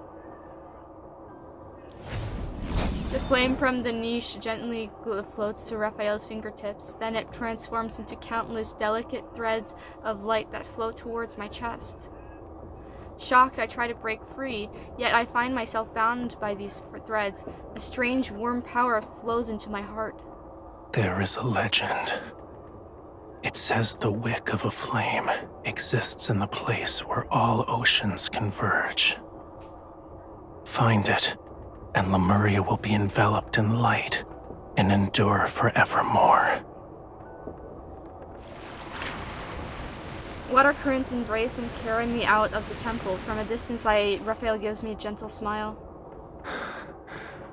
I shall ensure Whalefall City remains exactly as you remember it, until the day you return with the wick.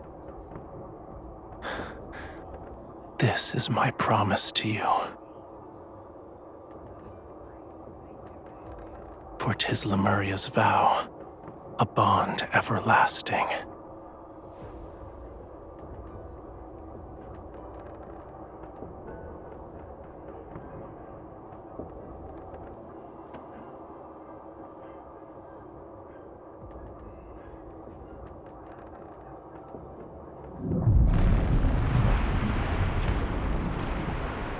Despair and blood pervade the seawater as thunderous ruination buries all cries and screams. I desperately try to push away the darkness before my eyes, but it feels like my body is trapped in quicksand.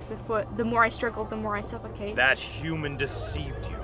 She deceived all of Lemuria. A human stole our flame. Lemuria will perish. Why did the sea god deceive us? Why didn't he protect Lemuria? The sea god has changed before we even realized it. The seawater drowns their despair, and yet I can't defend Raphael. It isn't Raphael's fault. It's because I didn't fulfill my promise to Raphael. There was no wick that existed in the place where all emotions converge or at the end of the sea. Lemuria could never exist forever. Lemuria was a civilization that should have never existed. Destruction was its predetermined fate. The last god of the sea perishes along with Lemuria. They dissolve into the ocean. It's not slumber, it's oblivion. He will disappear from this world. I will never be able to find him, see him, hear the songs he plays for me on the flute, or see his smile. My heart silently cries out as it awakens the unwavering determination of my former self. I won't let Raphael die. I will save him, and the price that must be paid, it doesn't matter.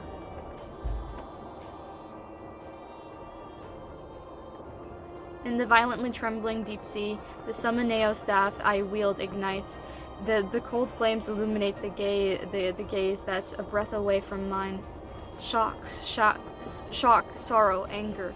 I can't exactly make out the emotions in his eyes. I only see the mark of our bond on his collarbone. It's like a stream of blindingly bright, burning blood. Countless threads of light transform into runes. I raise my staff and let a phantom pierce his body. I hear his own heart as I speak. Every single word is part of a merciless command.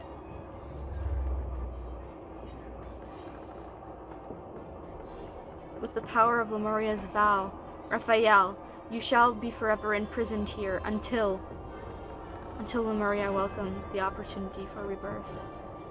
Until the world reaches that moment when you can be awakened. His divine gaze, once clearer than seawater, transforms into a black tide. It freezes when he looks at me. You betrayed me. Once the seal is complete, please plunge into the depths of those abyssal waters. I hear a deafening sound as if the entire ocean is being split apart. Boundless black waves surge in from all directions. This dissipating figure becomes rain that falls upward.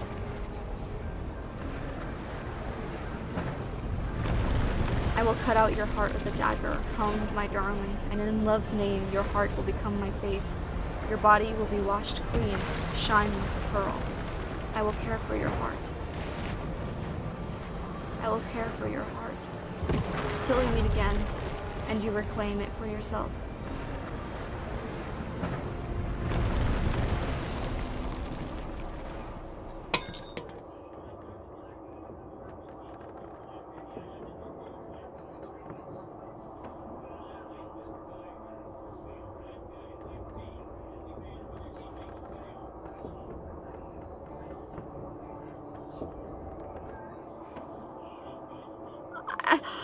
What?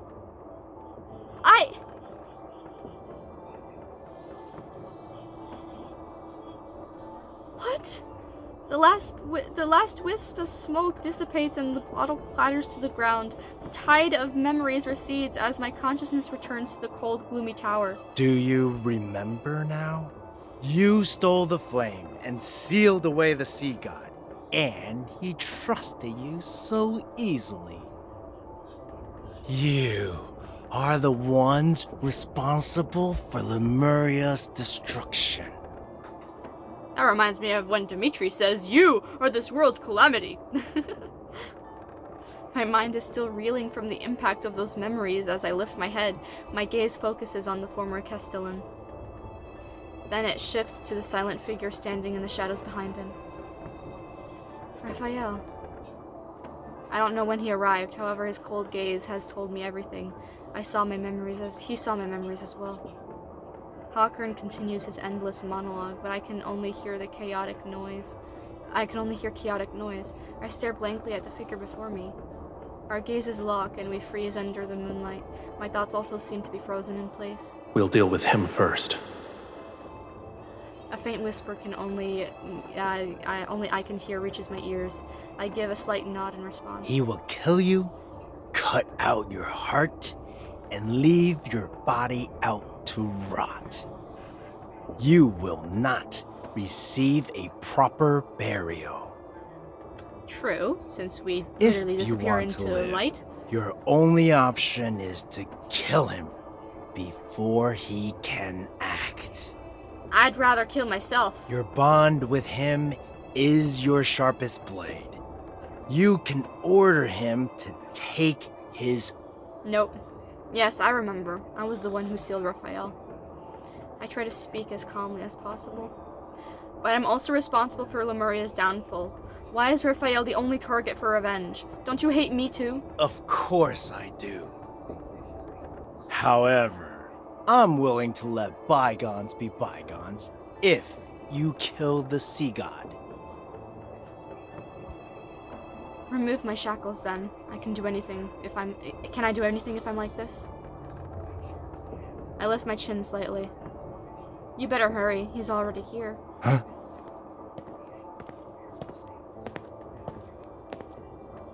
Tall, slender figure appears under the moonlight. Raphael raises his hand and summons the Tidebreaker Trident. How convenient. You've delivered yourself to me. Chains that bind me snap. I rub my sore wrists before materializing a silver sword. I take 2 steps forward. In the suffocating silence, Raphael is the first to speak. It was you.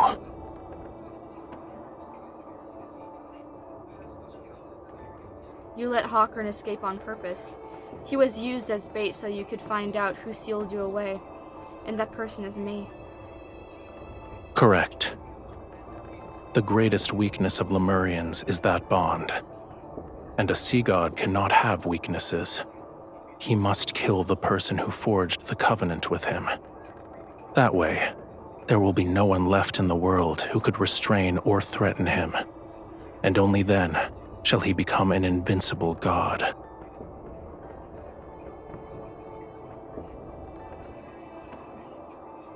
Regardless of whether it's for Lemuria or for myself, I must kill you. He speaks these cold words, although I know it's just an act. I can't help but think perhaps these words also contain his true feelings. We don't need anything else to each other. We don't need to say anything else to each other. I raise my silver sword as lightning flashes at the tip of the Tiebreaker trident. Blue fiery power surges around Raphael's body. Farewell, bride of the sea god. When the tip of the sword clashes with the Tiebreaker trident, our weapons are diverted to the side.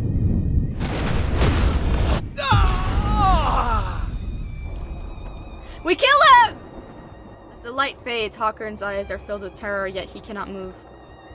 His body shatters amidst the flying sparks. A putrid stench fills the air as vicious fluid seeps between the bricks and spreads across the floor. Don't taint Lemuria's glory with your disgusting ambitions. A man who lost himself to madness has no right to save Whalefall City. Hawkern's eyes bulge with fury as guttural sounds escape his throat. Then he crumbles and turns to ash. Raphael withdraws his trident and rushes away the dark embers from his body. Your hand.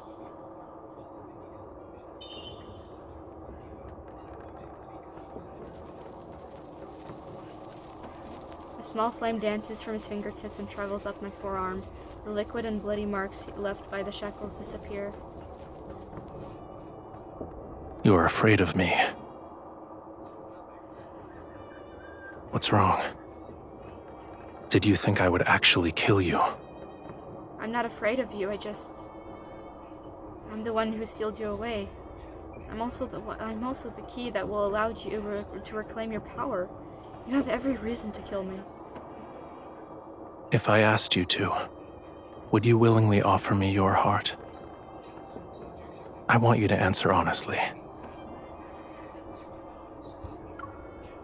This heart has always belonged to you, and I promised it to you before, so yes, I'm willing to return it to you. Then why are you crying? I blink and realize tears are threatening to fall from my eyes. Being willing doesn't mean I'm not afraid of death, and I owe you an apology. I understand I can't erase a fraction of your suffering. His fingertip is cold, and he presses it against the spot where my beating heart is. Our noses almost touch. We're so close that one breath could close the distance between our lips. What I want is a heart with pure and utter devotion. Its love for me should come from the very depths of one's soul. Do you think it is that?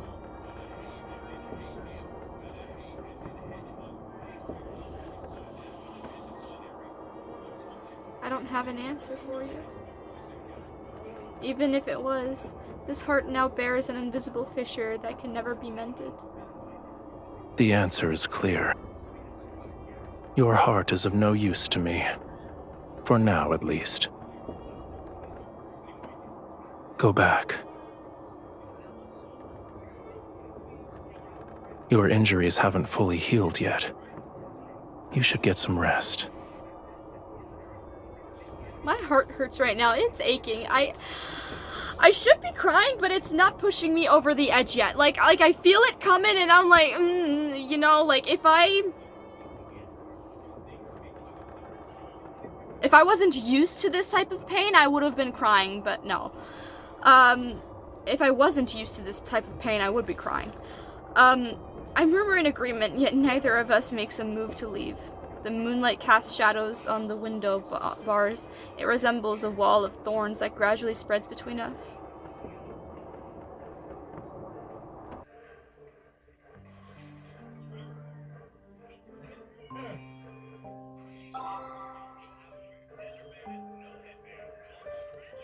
What? Ah!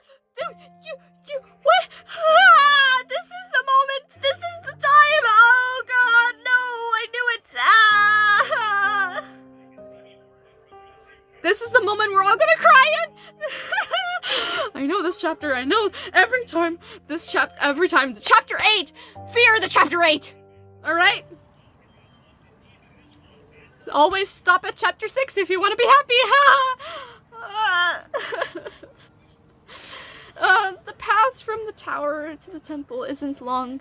However, it feels like we've been walking for an eternity.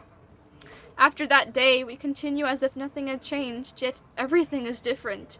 We no longer watch the faint light on the horizon in the morning, nor do we light all the candles in the temple on cold nights. The images from that vision are like an inescapable thorn. It had pierced me and Raphael. Dusk falls, and when Raphael tells me he will temporarily leave Romirro to search for the pearl in the deep. It's mentioned in the Tome of the Sea God. We part ways on the beach. He dives into the sea, his tail catching the sunset's light in all of its beautiful iridescence.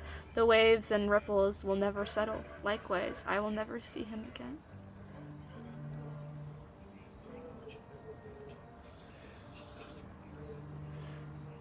On the last night of summer, an unprecedented storm falls upon Romirro without any warning.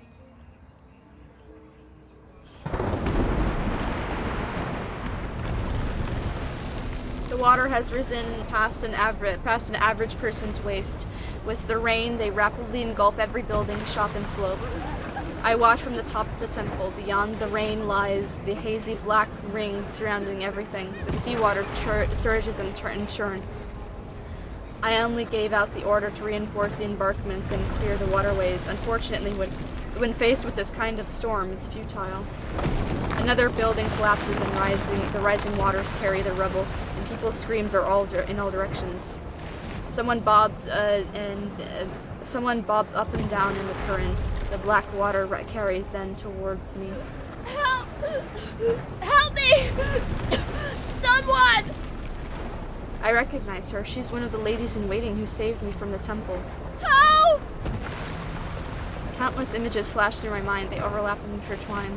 The faces of people below the tower, those looks of disgust or apathy when I was forced to perform the Wagar ritual.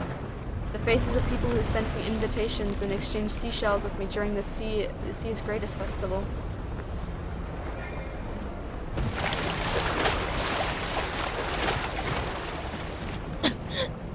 Your Highness. Your Highness, The nearest shelter is to the north. Go! Before she thanks me, I harshly interrupt her. The lady in waiting steadies her weakened body. Her eyes, once soaked in despair, flickers briefly with hope before it dims. The flood has washed away all the city's shelters. Aside from me, there are others who have nowhere to go. Take them all to the palace then, if it's high enough! Are you kidding me? MC, think MC! You gotta bring them to your own palace. It's the highest point there. That's what you do when it comes to a tsunami. You gotta bring them to the highest point. Carrying debris, the roaring flood crashes against the temple. The building trembles, yet it remains steadfast. When I was 15, I oversaw its renovation with the intention of making the symbol of faith as solid as the heavens. It was designed to stand tall for centuries. Tell everyone to take shelter in the Sea God's temple. Yes! Yes, go MC! Yes, you did it! Yes, you thought about it! Your Highness, we did a search and brought the people we found to the temple. Yeah. People who escaped the storm are put into small groups in the main hall. They anxiously watch as I stand next to the statue of the sea god. I look outside. The rainfall wraps around Romirro like a sheet of rough gauze. It covers everything in a deathly white as far as I can see. Turning back, I instruct Very to distribute all the food supplies in the temple. When the storm eases, I lead them to Mount Anyuna. It's tall enough, though the water will not reach you there. After I give out my simple orders, I ignore the anxious gazes and hushed discussions around me as I turn to leave. Your Highness? Yes? What if the rain never stops and the flood reaches Mount Onuna, what then? We'll have to embark on a big journey on boats. What if the third night comes? All sounds seemingly vanish, only rainfall remains. Gazes pour down from all directions like water. Everyone stares at me as they wait for an answer about their future.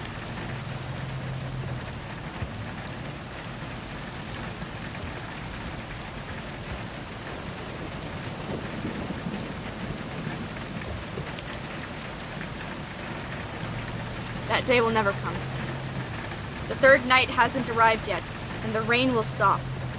Many people turn their heads to look outside. They're searching for the bright moon that hangs in the sky. The tense uneasiness in the temple has disappeared to some extent. As for how long this rain will last, that remains to be seen. Perhaps that what they need isn't a direct answer, but words that can serve as a pillar of support. Suppressing the many uncertainties in my heart, I look at the misty blackness beyond the rain. My promise with Raphael isn't valid anymore, huh? If only this heart truly fell in love with him, then he'd prevent the sea from swallowing Romirro and allow me to live. Back when we decided to fall in love, neither of us anticipated that what today would bring. I hope the sea he's in has pleasant skies. My heart aches again as I grasp the necklace he gave me. But What I want is a heart with pure and utter devotion. Its love for me should come from the very depths of one's soul. Do you think it is that?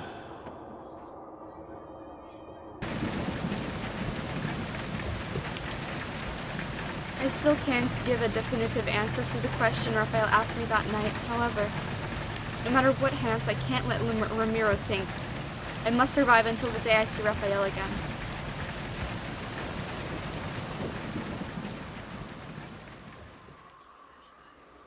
Several days later, the torrential rain finally stops while everyone sleeps. The howling winds subside to some extent.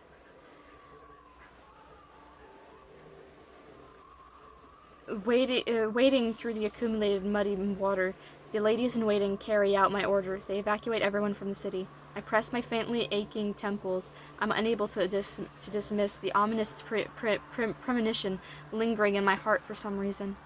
Mom, look! The moon is being eaten!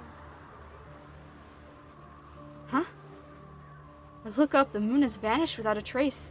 Oh, it's just not there yet. The moonlight drowns in murky gloom. Within the blink of an eye, black clouds swallow the last trace of light from heaven and earth. The eclipse! The eclipse is here! The eclipse! No! It's happening! Prophecy from the top of the sea god! Romirro is about to be submerged! After being momentarily stunned, I finally realize that there are no black clouds in the sky. A massive wave is rising from the sea. Barry, take everyone back to the temple! But these female struggles are no match for the approaching catastrophe. The wave swiftly unfurls its deathly embrace over Romirro. A loud sound explodes from the sky for a moment. Everything is as bright as day. Golden lighting cleaves through the massive wave. The waters flow back and reveal a familiar silhouette. The she-shell necklace around my neck begins to shake violently. Raphael? The massive wave collapses and large water splashes touch the land. Raphael raises his Tidebreaker trident and the scales on his tail reflect a piercing cold light. The trident is swung down with great force. The heavy storm clouds are transformed into scorching, powerful waves that sweep across all of Romirro. Wherever the trident points, flames more brilliant than the blazing sun ignite across the water's surface. The sea god? Is that the sea god? The sea god! To control the currents and the tides, without a doubt, this is Raphael's power.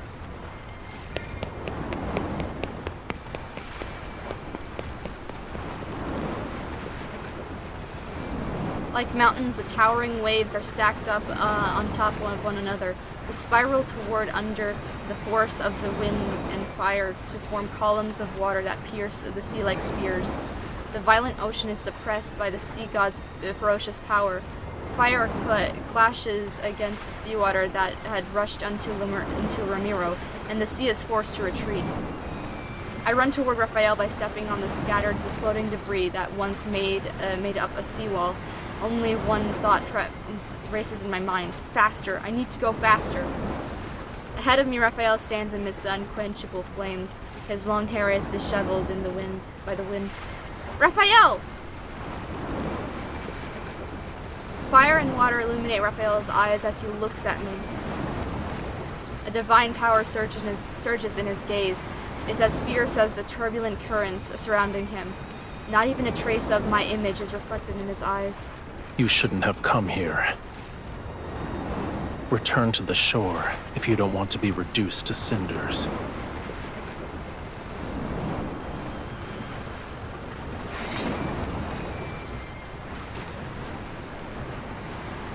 I swing my sword to create a gust. It cleaves the flames and I leap through the opening to reach Raphael.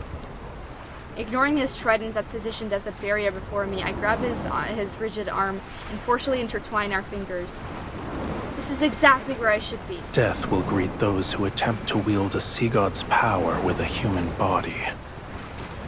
But I'm the one who has a bond with the sea god. Resonate! I won't die that easily.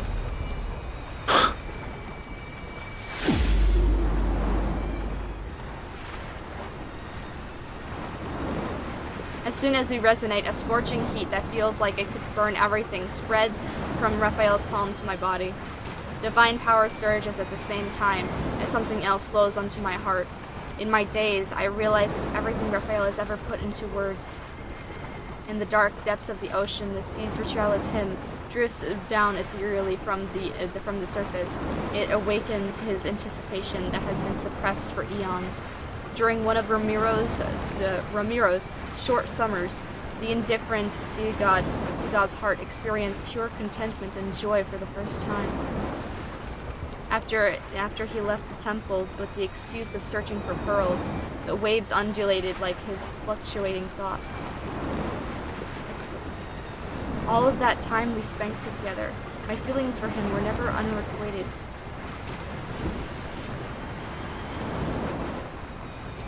Raphael supports my waist as he hugs me from behind. His embrace is scorching hot. Feel it. Now wield it as if it were your own. Divine power collides with my nerves. My blood boils as my eyes become the same color as Raphael's. Power representing heaven and earth advances from between our fingers. The last wave that threatens Romirro is intercepted by fierce flames. Suddenly, the waves freeze as if they're about to surge forward in a howl. A beam of light breaks through the thick clouds and shines upon me and Raphael. Immediately, the waves fall as if weightless. They shed their ferocity and gently push toward the shore. My heart beats like a drum, but it's quickly drowned out by the jubilant distant cheers of relief from those who narrowly escaped The tide disaster. has receded. Aren't you going to let go of my hand? No. Nah. Never, never. Oh, he's hurt.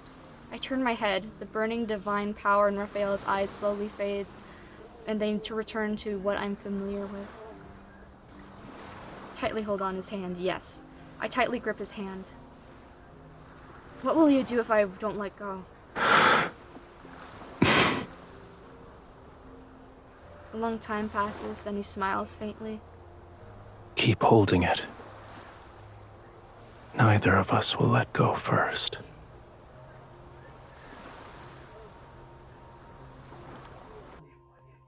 Oh, goodness.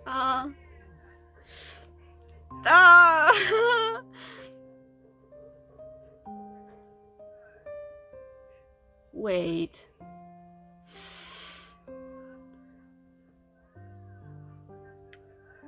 Shit, this is supposed to be the afterglow, okay? This is supposed to be the afterglow of all the chapters, okay? Why Why is you oh god. Raphaël craint. Tu vas regarder ça, toi, mon petit amour qui est mort, en tout cas. The houses that were once submerged reappear. The ships once swept away are pushed back to the shore by the waves. People emerge from the temple where they sought refuge. They slowly begin to rebuild their home. After finding some medicine in the temple, I return to the shore by the port. Raphael is leaning against the rocks.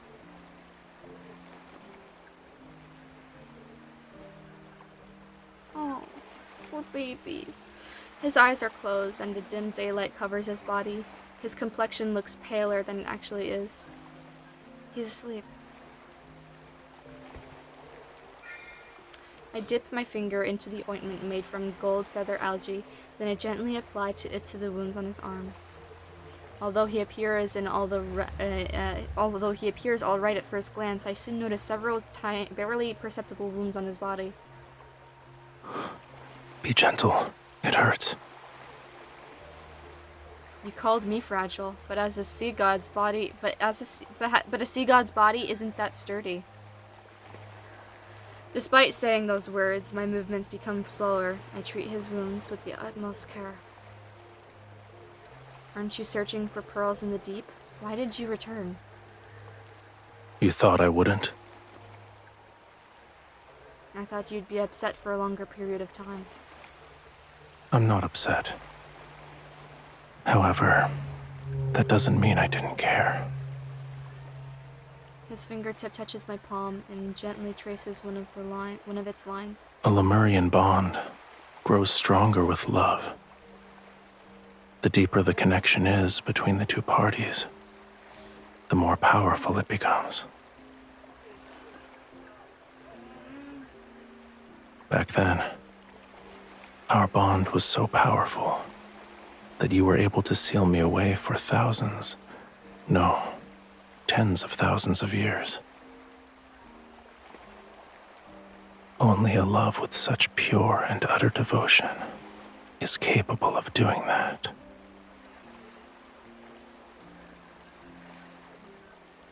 You haven't made...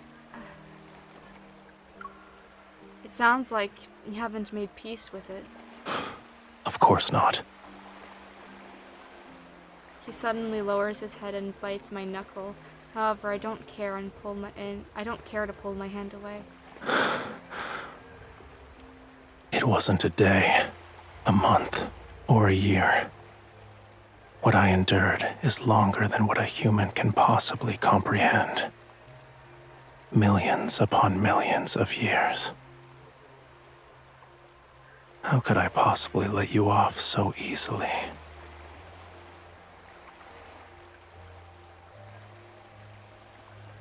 Of course, you need to avenge yourself by never leaving me again. After I finish applying the medicine, he stretches his body and brushes away the sand. I heard you protected many humans. Yes. At the end of the day, I can't bear to see so many pointless deaths. I still don't like Romirro, but I can't bring myself to watch it perish. You didn't do anything wrong. Watching your kin march toward their demise is a pain more excruciating than dying. You didn't force yourself to endure that suffering. Well done.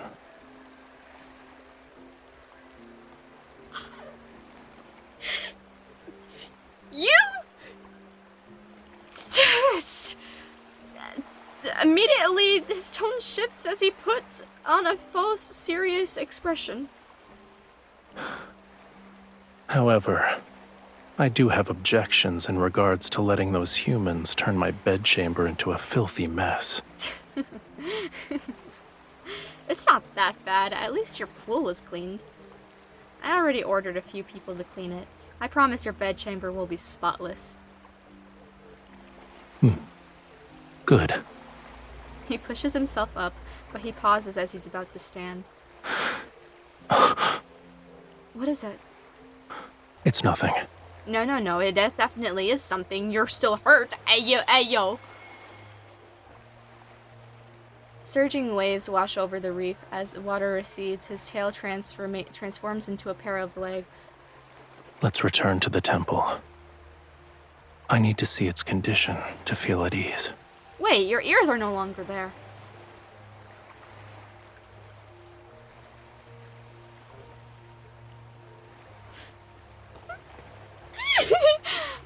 No, I nod. A second later, then I notice a small crack in the necklace's seashell. Oh no.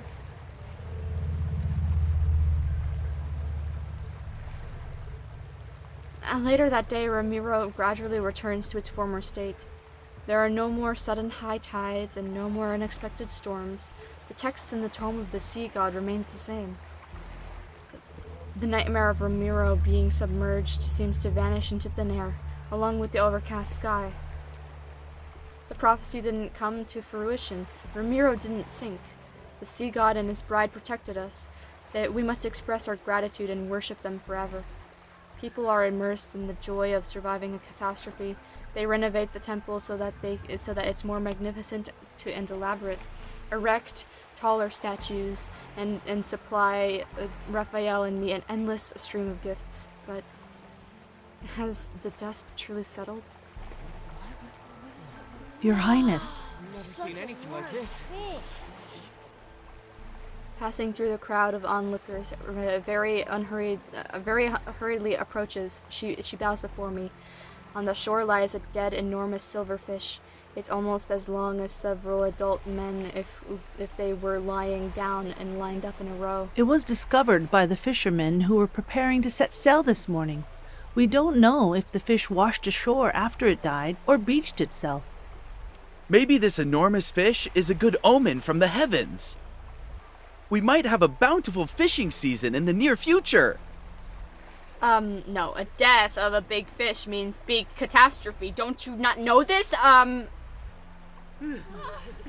approach the creature to get a closer look. The unease that has been lingering in my heart grows heavier. If I'm not mistaken, this is the Calamitas Pisces that's mentioned in the ancient text. It's a harbinger of misfortune, an omen of disaster. The dark clouds that appeared during the lunar eclipse haven't fully dissipated, and now the Calamitas Pisces has appeared. Romirro can still sink below the waves. For now, I can only act as if nothing was wrong. Worry not. Find a suitable place to bury it and clean up this area. Yes, Your Highness. By the way, Romirro was spared thanks to you and the sea god. The people want to prepare a feast to properly celebrate. They wish to invite you and the sea god. I understand. We'll discuss it when the time comes. I walk toward the temple, and I tighten my grip around the seashell necklace. The crack has deepened these past few days. The seashell has begun to fracture in other places as well. I don't want to guess what it means. I just need to see Raphael quickly. Maybe I can dispel some of the unease in my heart.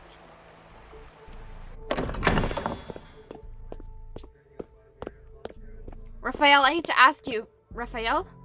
Stopping the storm that night consumed too much of Raphael's power. He's been staying in the temple to rest.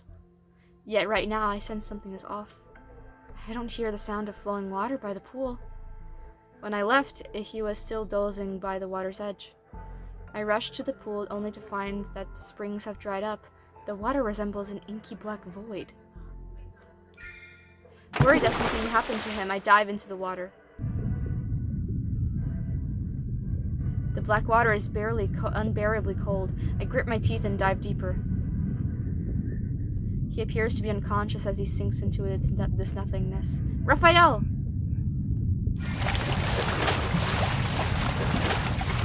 Mustering all the strength I can, I grab him. However, I'm not strong enough to pull him up.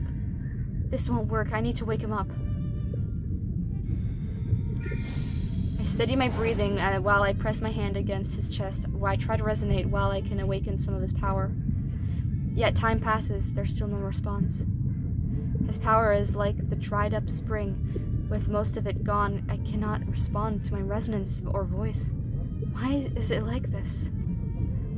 After the initial shock, I'm momentarily at a loss. Then I notice the churning currents rushing into the deep. A bold idea appears before me. There's a location that's closely connected to the sea god. I hold the unconscious Raphael tightly against me and swim in the direction of the current.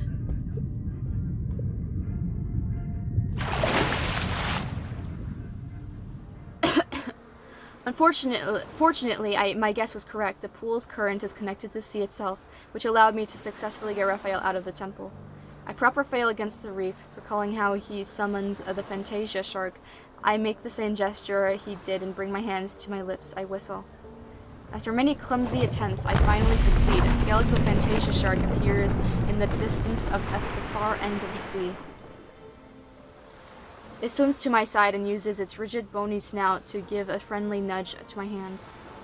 Can you take Raphael and me to the sea god's tomb again?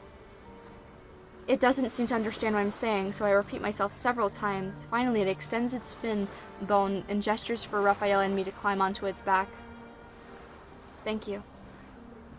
After I steady myself on its back, the Fantasia shark turns around and transports us to the ocean's depths. I don't know why I put some of the makeup like here. Like, I wanted to do the same type of like tattoo marks that Raphael did, but it doesn't look really good. Unexpectedly, we arrive at the sea god's tomb with ease. Maybe it's because Raphael has already passed the trial. Even the guardian statue poses no challenge. After I explain the reason for a visit, they allow us to pass through the stone gates. Young sea god. Oh, it's you two again. Your quintessence. I'm here to make a request. I need your help.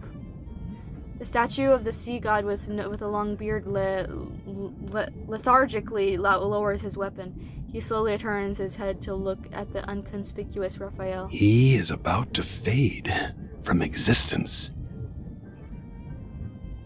Huh? He still needs to reclaim his true power. Yet he almost exhausted the small amount of divine energy he possesses. What did he do to end up in such a state? What a shame. He will become the youngest sea god to fade away in our history. What? Several more sea god statues move out of their stone niches. They soon join the discussion. Is there a way to save him? He can't fade away like this. Of course. He needs true love. Of course he needs a heart that loves him unconditionally. When he obtains the power to protect Lemuria, and the ocean recognizes his ascension to godhood,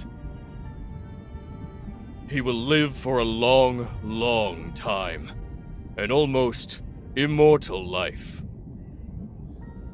This is the only way to save him. A heart that loves him unconditionally. I recall the hidden prophecy from the Tome of the Sea God. A heart that's filled with love is the best offering for a Lemurian. Will my heart be enough? Can my heart save him? The sea gods speak in hushed tones. Then the statue of the sea god with the long beard extends his hand toward me. Are you willing to try? Of course. It will hurt. Bear with me for a moment. The ancient sea god clenches his fist. A sharp pain shoots through my heart. As he guides the process, several threads of gentle light are drawn out. Strand by strand, they float into Raphael's chest. Enduring the lingering pain, I place my hand over him and try to resonate again. There's a response. Your pure heart and the devotion from your love is enough. However, you will dissipate into sea foam once you give up this heart. That decision is yours to make.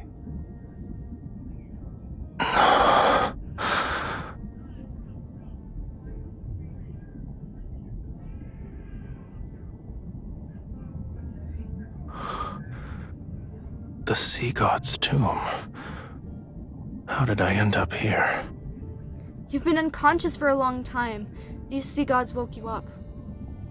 I quickly speak before the sea gods can say anything. Then I bow respectfully to them. The sea god with long beard gives me a profound knowing look before slowly returning toward Raphael.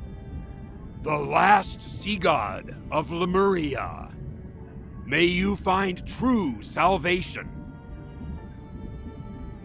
This reminds me of Avatar. Thank you. This reminds me of Avatar: The Last Airbender, when Avatar Aang has to like go see Kyoshi, and Avatar Kyoshi, Avatar Roku, and all the other like avatars, past avatars, in order to find a way to kill Ozai without actually killing him, or stop him, right? And they were all telling, "Hey, kill him! You gotta kill him!" And then Aang is like, "Nuh-uh, I found a way to remove his fire ability." So this kind of reminds me of this, when the Avatar has to see his past lives. The sea god statues slowly retreat into their niches. Raphael turns around and I meet his intense gaze. You're hiding something from me. You're the one who's been hiding things from me. You've expended too much of your power. Your body can't sustain itself anymore. Are you underestimating me? Defying a prophecy from the Tome of the Sea God did take a considerable toll on me. But I'll recover in a century, give or take. The prophecies haven't changed, though Romirro will still be submerged, yes? Seeing Raphael's expression, my heart sinks. I was correct. Yes. But that doesn't mean it can't be changed. Romirro wasn't destroyed on the third night of the lunar eclipse, so for now, it won't sink below the waves. You'll die. This is our turning point. Stop frowning. Let tomorrow worry about itself. As for the present... He takes my hand and summons water currents to carry us upward. It's almost dawn. We might be able to watch the sunrise as we head back.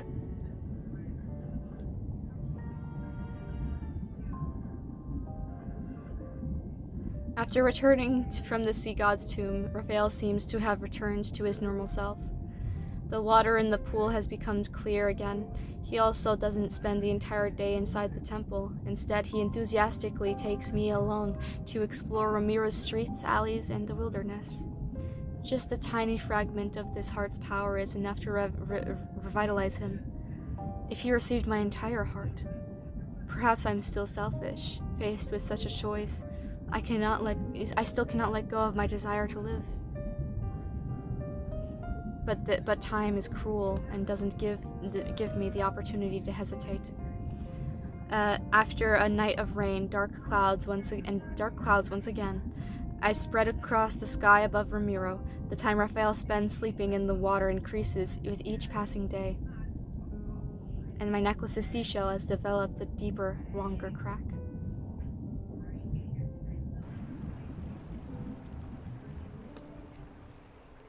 Raphael, the sky has cleared. We should go to the foot of Mount Anyuna. The rest of my words are stuck in my throat. A large section of Raphael's tail that's immersed in the water has turned a dull gray-white. You're overthinking it. Humans have all sorts of hair colors. Why can't my tail change color?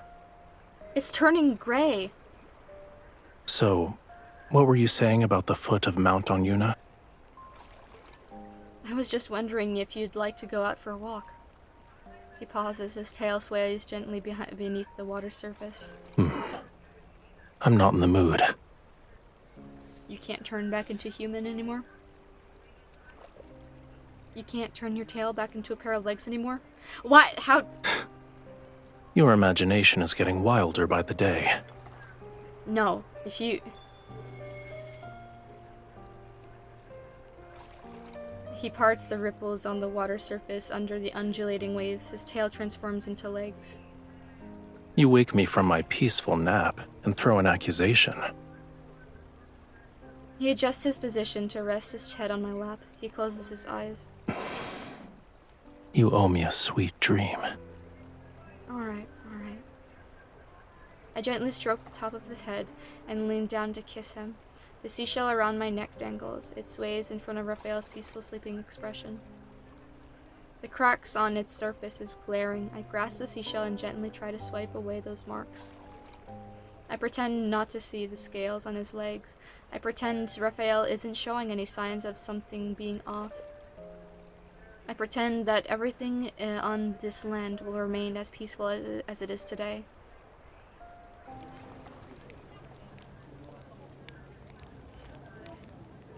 Several days later. Bouquets, lanterns, music. The plaza in the port is immersed in the sounds of celebration. It's like a grand farewell ceremony to disaster. Raphael stands far away from the humans. He watches the figure who's in the center of the crowd. She seems somewhat uncomfortable with that amount of enthusiasm. Slowly, however, the corners of her mouth curl. A slight smile appears on her face. He recalls those long stretches of time at the bottom of the silent ocean. The only sound he heard was the faint rattling of chains. With his eyes closed, he would construct an illusionary world in his mind. He would imagine the splendor and wonder of Whalefall City, the place that had been long forgotten. Then a different voice broke into his world one day.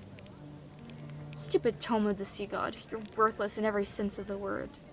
If you're actually useful, you would have revealed the sea god's location. What gives you the right to only disclose the whereabouts of the bride of the sea god? It was a discordious voice.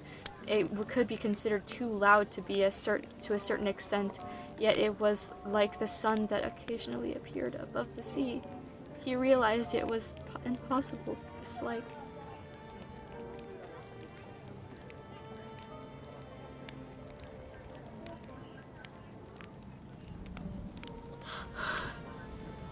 Using what little strength he had, he spoke to her for the first time. Perhaps their ending was already predetermined from that moment.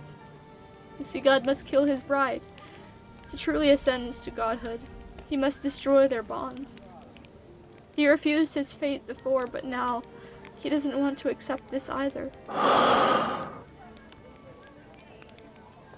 We might have to actually bid each other farewell. He recalls the moment when she first spoke his name. With fingertips stained in their blood, he traced his name into the palm of her hand, one letter at a time. Even so, he couldn't intertwine his fate with hers along with the lines of her palm. In this way, they were spared from separation.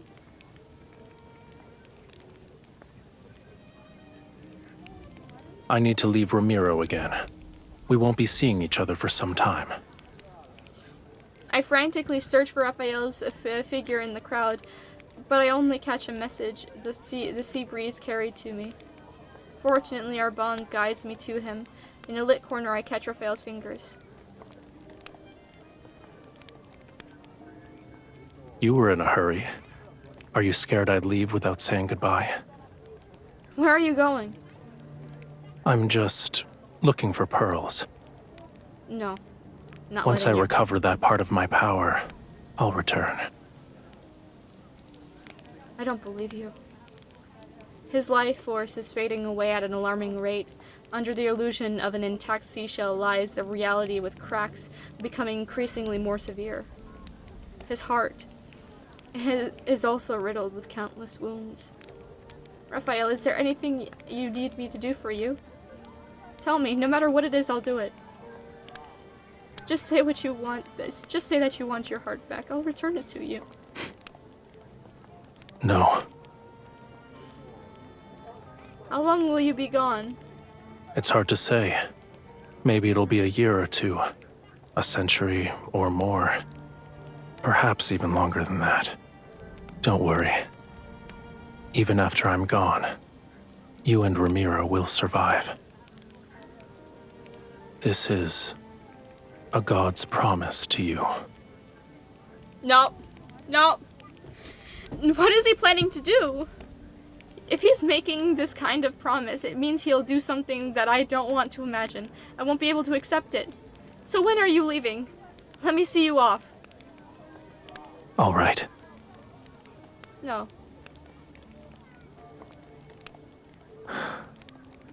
I'll wait for you at sea. My fingernails dig into my palm. The hesitation that swirled in my heart has finally crystallized into resolve. I will fulfill the promise I made once.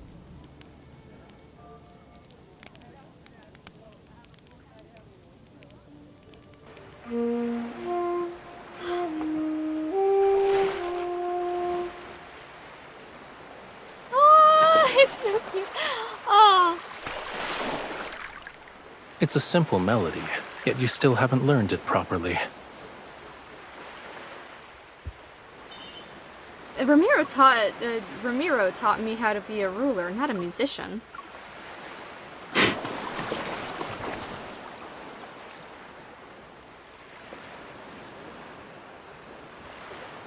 Hey, yo. Hey. Hey. Hey! Ah. Listen carefully. To be honest, I did not expect, the recording to end just like that. I did not know that I did not have any more batteries in my, like, or I did not, like, j'ai perdu ma batterie dans la, like, in the tablet. So now I guess I gotta restart the whole chapter, I guess. Oh god, it's the last chapter. And I'll just, you know what, I'm gonna redo the part of the last part, I guess, in another video, maybe? Cause, like, I almost cried many times while reading this, and I'm like, I like... Okay. I need to calm down. I'm fine. I'll post the last chapter right after this one. So, this is, like, the majority of the, like, the myth, but, like, still haven't done the last chapter yet, and I want to wait until I get the... like, I get enough percentage in my tablet so that I can be able to actually do the rest of the myth. Like, at least 20% on my tablet. I lose my battery, like, so often. It's crazy. So, just in case you guys really like this video, don't forget to leave a like down below, and don't forget to subscribe. Alright, bye-bye!